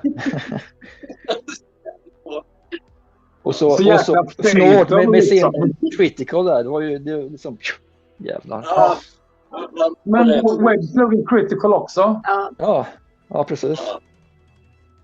Ja, det är grymt. Ja. Det var förhandlingsbordet där regerande. Ja, nej, det här var fräck omgång. Ja, det var coolt. Ja, det är kul. Många scener här som är väldigt filmiska. Hela den beskrivningen med de här värdinnorna och tunnel, alltså de här korridorerna man går i och schackrutiga golv och färger och så. Det är hur de pratar synkront och i olika oktaver. Så svincoolt berättat, Thomas. Jävligt bra. Ja. Det bygger verkligen bra bilder i huvudet. Så. Ja, jag ville ge det lite miljö så. Visceral. Väldigt bra. Väldigt bra. Och du spelade Jack skitbra. Ja. Ja, visst. Du typ spelar han så minimalt så du kan spela Jack. Ja, men han lägger sina online så. Ja, precis. Ja, det var som att du kanaliserade hela Christian. Ja, jag kan ju också tillägga att nu var ju inte Jonas och Sara med förra gången vi spelade Cyberpunk, alltså förra vändan. Men det här uppdraget hittills är ju så pass mycket mer detaljerat och komplicerat än vårt första. Ja. Här måste man verkligen sitta och tänka bra jäkla stund innan och planera och så. Det här är ju på mycket högre nivå. Det finns anteckningar på alla flights och såna här grejer. Och telefoner och gåsen. Coolt. Så jag har alla ledtrådar nedskrivna. Jävligt bra, för det har inte jag. Det är heller. Gött. Ja. Men ska vi säga så för ikväll? Tack så jättemycket, Thomas. Vi kan det så att vi hörs på chatten. I och med att Christian inte är med så kan vi kolla nästa datum via Messenger tillsammans. Ja, det kan vi göra. Absolut. Det gör vi. Ja. All right. Så gott. Detsamma. Ha det gott alla. Kul att säga. Tack för efter. Ja, tack. Tack.